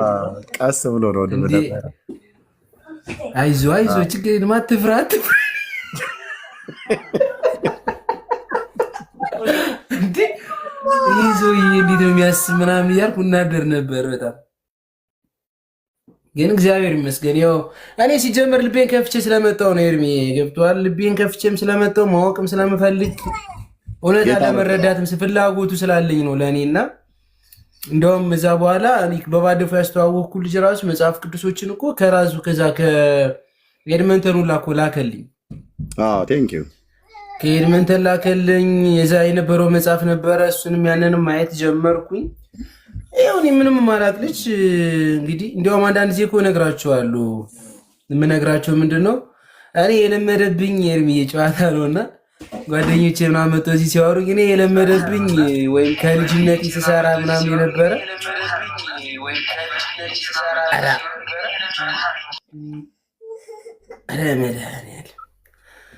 እና እኔ የለመድኩኝ ምንድነው በቃ መኪና ጋር ምናምን ነበር ምሰራ እና የተለያየ ሀገር እመላለሳለሁ ምናምን ነገር ከጎንደር ባህር ዳር መተማ ምናምን ሲዳባርቅ መስመር ምናምን ይሄድ ነበረ። ከዛ ባጃጅ ይዘህ ደግሞ ብልኮ ፒያሳ ምናምን ነው ምሰራ እና የመጀመሪያ ጌታን ተቀብዬ ልክ ብዙ ሰው ሲያፋጠኝ ጭንቅላቴ ሁላ ዞረ ማለት ነው። ለምን እዚህ ጋር የሚያግዝ ምናምን አንዳንዴ በጌታ ስትሆን አጋዥ ሰው ያስፈልጋል፣ የሚያስተምር የሚከታተል ሰው ያስፈልጋል። እና ተክሉ ሰጠኝ ነበር። ተክሉ ደግሞ በሳምንት አንዴ ስለሆነ እሱ በጣም ቢዚ ነው፣ በተለያየ ሀገር ይሄዳል። ጭንቅላቴ ዞረና እዛ አንድ ቀን እስኪ ፔንቴክ ስትሆን ግን ምንድን ነው አሁን የገጠመ ነገር ተብሎኝ ስጠየቅ እኔ የለመድኩ ይሄን ነው የነበርና አንዴ ከሉቃስ ዮሐንስ ከዮሐንስ ፍጥረት ከፍጥረት ሲያመላልሽ ጭንቅላቴ ዞሯል ብዬ እና ከእንትን ነው ፔንቴስትን አንዳንድ ጊዜ አዲስ ፔንቴስቱንም ራሱ አዳዲሱ አብዛኛው ሰዎች አይረዱም፣ ለመረዳትም አይሞክሩም። ማለት በቃ ልክ እንደገባ ሰክሰስፉል እንድትሆን የሚጠብቁ በነገሮች ምናምን ማለት ነው። እንዴ እንደዛ ደግሞ መሆን አይቻልም። በቃ ሂደት ያስፈልገዋል፣ ትምህርት ያስፈልገዋል፣ ማንበብ ያስፈልጋል። ለሙግት ለክርክርም አይደለም የምመጣውና ልማር ልጠይቅ ለማወቅ ነው የምመጣው እና ፍላጎቱ ስላለኝ ነው እንደዛ ማደርገው እንጂ እኔ ስራ ሰዓት ተርፎኝ ጊዜ ኖሮኝ ምናምን አይደል። የእግዚአብሔርን ቃል ለማወቅ ለመረዳት፣ በቤቱ ለመኖር እሱን ለማገልገል ነው የምሯሯጠው እንጂ በሌላ ነገር አስቤ አይደለም። እና ስቀልድ ምናምን ትሰማላችሁ አንዳንዶች እንዲሁም በጌታ የሆናችሁ ለምን ታዲያ ሳትፈልግ መጠገባህ ምናምን ትላላችሁ። እንዴ ይዞርብሃል እኮ አንዳንዴ ሰው ሆነ ብቻህን ሆነ እዚህ ጋር ስራ አለ፣ የካናዳ ላይፍ አለ፣ ህይወት አለ፣ በረዶ አለ፣ ብዙ ነገር አለ። ከዛ ላይ መጽሐፍ ቅዱስ ተጨምሮበት እዛ ላይ ተከራክር አይሆንም። እና መተጋገዝ ነው እንደውም የሚሻለው። ሁላችንም በጌታ ስትሆኑ አይዞ ወንድሜ ያለን እህት ወንድሙን ምናምን በህብረት መማማር፣ ቀጣችሁንን ደግሞ ሲያስተምሩ ትልልቆቻችን ሚዩት አድርገን መማር ምናምን ነው የሚበልጠው። እኔ ከተማርኩት ብዙ ኤርሚያስ ካስተማራቸው ትምህርቶች፣ ዳኒ ካስተማራቸው፣ ብሩኬ ካስተማራቸው ብዙ ትምህርቶች አሉ የምወስዳቸው። ስራ ቦታ ሆኜ ሁሌም ከታችሁኛ አሉ እየሰሙ አንዳንዴም ገብቼ እቀመጣለሁ። እና ከመስማት ከመማር ብዙ ነገር ታተርፋላችሁ የሚል እምነት አለኝ እንደኔ ማለት ነው። ያው ብዙ ጊዜ ቤት ከፍቼ ደግሞ ስሟግት ታዩኛላችሁ አይደል? መሟገት ፈልጌ መከራከር ፈልጌ ሳይሆን የገባኝን ለሱ ለማስረዳት ነው። እሱ የተረዳው ለኔ እንዲያስረዳኝ በፍቅር ማለት ነው። ከዛ ውጭ ያለው ነገር ግን ምንም ክርክር ምናምን አይጠቅምም፣ ያጣላል እንጂ መፍትሄም አይሆንም። ሐዋርያቶችም ሲሰብኩ በፍቅር ነው የሰበኳቸው፣ በፍቅር ነው ወደ ጌታ የምታመጧቸው። የኤርሚያስን ለመረዳት ትንሽ ቀን መስማት ነው የሚጠበቅባችሁ። አንድ ሳምንት ብትሰሙት ምን እያለ እንደሆነ ትረዱታላችሁ። አይደለም ኤርሚ? አዎ ብዙ ሰዎች ይህንን ነገር ብለውኛልና የሚገርም ኤርሚሻ ትክ ነው ያልከው። ምክንያቱም አሁን መጽሐፍ ቅዱስን አንብቦ ምን ቅድም ያልኩት ምሳሌ ልጠቀም። ለምሳሌ ስለ ህዋ ሳይንስ፣ ስለ ዩኒቨርሱ፣ ስለ ሰማዩ ማለት ነው የሰማዩን ስርዓት ያጠኑ ሰዎች መጥተው በዛው በተማሩበት ሳብጀክት ጥናት ውስጥ የሚጠቀሟቸው ቋንቋዎች አሉ፣ የሚጠቀሟቸው ቃላቶች አሉ። ልክ እነዚህ ሳይንቲፊክ የሆኑ ቃላቶች አሉ። በሕክምናው ዓለም ላይ ደግሞ የተሰማሩ ሰዎች የሚጠቀሟቸው ቃላቶች አሉ። እና እነዛን ነገሮች በምሰማ ሰዓት ላይ ምን እያሉ እንደሆነ በፍጹም የማይገባ ጊዜ አለ። ኢቨን ቴዎሎጂ ውስጥ ራሱ እንኳን ጠንከር ያሉ ክፍሎችን ጠጠር ያሉ ክፍሎችን ሲነጋገሩ ከእናት ቋንቋው ከግሪክ ከዕብራይስጥ አይተው ትርጓሜው እንዴት እንደሆነ በቴዎሎጂያዊ ቋንቋ እንዴት እንደሚባል እሱ ስታስብ አንዳንዴ ምንድን ነው እያሉ ያሉት ምንድን ነው እየተወራ ያለው ብለህ እንድትል ያደርጋል። ያን ያደረገው እኛ ጋር ያለው እውቀት አናሳ ከመሆኑ የተነሳ ያን እነሱ የተማሩትን ትምህርት ስላልተማርን እነሱ ያስተማሯቸው ሰዎች እኛን ስላላስተማሩ የሚሉት ነገር ለእኛ እንግዳ ይሆንብናል ማለት ነው። ልክ እንደዚሁ ሁሉ መንፈሳዊ ዓለም ላይ ደግሞ ልክ እንደዚሁ የሚሆንበት ጊዜ አለ። ሰው መጽሐፍ ቅዱስን ካላነበበ ስለ ጌታ ስለ ኢየሱስ ክርስቶስ ስታወራ እንግዳ ይሆንበታል። ምንድን ይሄ ሰው የሚያወራው?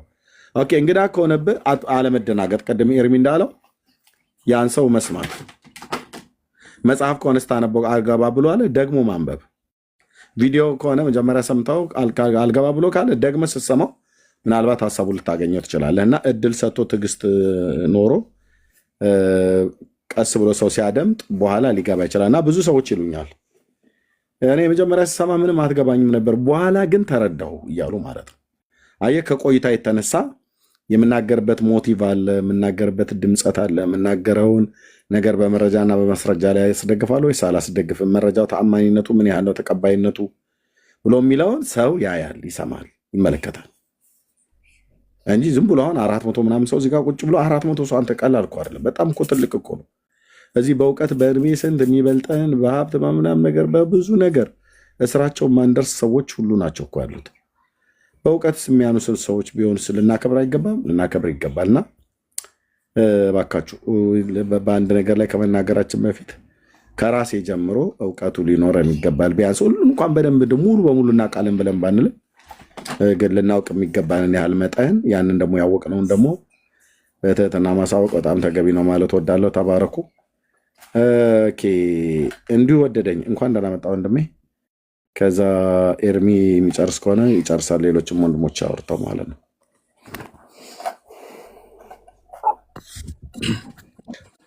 እንኳን ደህና ቆያችሁ እየተወደዳችሁ፣ የጌታ ጸጋና ሰላም ይብዛላችሁ። እኔ ብዙ ደግሞ የሚለው ነገር የለኝም። ኤርሚዬ ሰላም ይብዛ፣ በጣም ተባረከናል።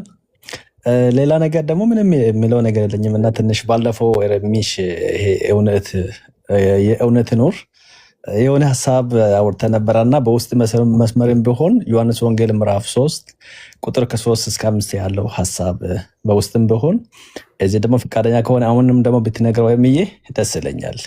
የሆነ ትንሽ ደግሞ ያልተረዳበት ሀሳብ አለን ብዬ አስባለሁ። እውነት እንግዲህ ምንድነው እውቀት እያደገ ደግሞ የሚል ስለሆነ እሱ ያውቀዋልና ቢያንስ ብታስረዳው የሚል እንትን አለኝ። ተባረኩ። እሺ ቴንኪው። አሁን አልችልም። አሁን ስለደከመኝ ቀኑን ሙሉ ነው እኔ የዋልኩትኝ። ትንሽ አይ ቲንክ እንቅልፌ የመጣ ይመስለኛል። ልጆቼ የማስተኛበትም ሰዓት ስለሆነ አሁን ሀሳብን አናሳም። ኤርሚም ጋር ሌሊት አለፈ አይደል? እኩለ ሌሊት አሁን እኩለ ሌሊት ሆነ። ችግር የለውም ኤርሚዬ፣ በውስጥ መስመር አውራ ብቻ እንድታውራ ፈልጋለሁ ኤርሚዬ። በውስጥ መስመር በሆነ አውራ። እሺ እሺ። ለእኔ ነው? አዎ ላንተ። ትዝ ይልሃል ባለፈው አይ ባለፈው እንግዲህ ስለ ጥምቅ ምንድነው ስለ ጥምቀት ደግሞ ስለ ጥምቀት ነው የሚያወራው ክፍሉ ደግሞ ስላልክ አንድ ቤት ማለት ተመልሶለታል። ወንድምናት ተመልሶላለሽ ሚዛን ጊዜ ዝም ብለህ ጀስት ውይይት ነው እንጂ እኔ ከጠፋኝ የማላውቀው ትምህርት ምናምን ካለ አሉኝ እኮ ብዙ የሚያስተምሩኝ አሉ። የኔ በውስጥ ማለት ነው መጠየቅ ካለብኝ ጠይቃቸዋለሁኝ። እሺ ባለፈው ደግሞ ስናወራ አይ ከኛ ጋር ደግሞ ገብተህ የሆነ ቤት እንትን ስላል እኔ ከማላውቀው ካለ ለኤርሚያስ ደውላለሁ። ካልሆነ አለ ብዙ ሰዎች አሉ የሚያስተምሩ ዴቭ አሉ እነ ሊዮ አሉ እነሱ ስላሉ ጠይቃቸዋለሁ። እነ ተክሉ ምናምን ስላሉ ደውላቸዋለሁ። ለእነሱ ደውዬ ይሄ ነገር አልገባኝም አስተምሩኝ ስለምላቸው ያስተምሩኛል። ኤርሚ ሰው እንደሰጠኝ ባለፈው አልሰማሁም።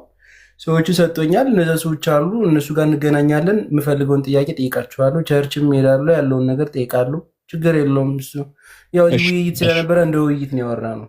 እሺ ተባረክ ኤርሚ። አይ ለቅንነት ነው ይገባል። እንግዲህ ያ ገብቶኛል። ቴንክ ዩ። እሺ ቴንክ ዩ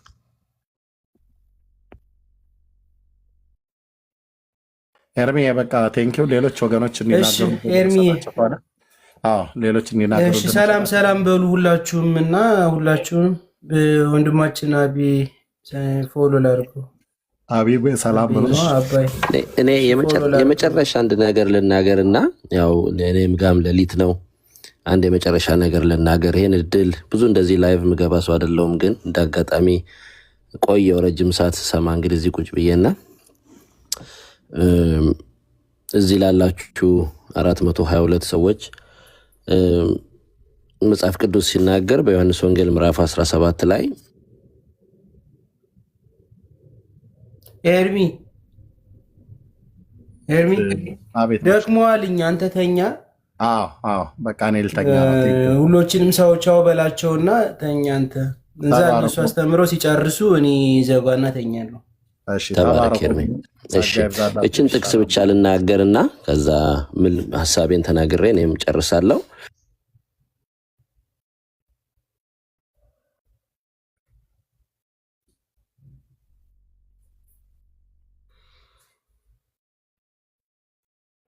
ትኩረታችን ንግግራችን ሁሉ ኢየሱስ እንዲሆን የዘላለም ሕይወት እግዚአብሔርን ማወቅ የዘላለም ሕይወት ኢየሱስ ክርስቶስን ማወቅ እንደሆነ እና ሌላ ብዙ አይነት ትምህርት ልንማር እንችላለን። ስለ መልአክ ማጥናት ይቻላል፣ ስለ ቅዱሳን ማጥናት ይቻላል፣ ስለዚህ ዓለም ነገር ማጥናት ይቻላል።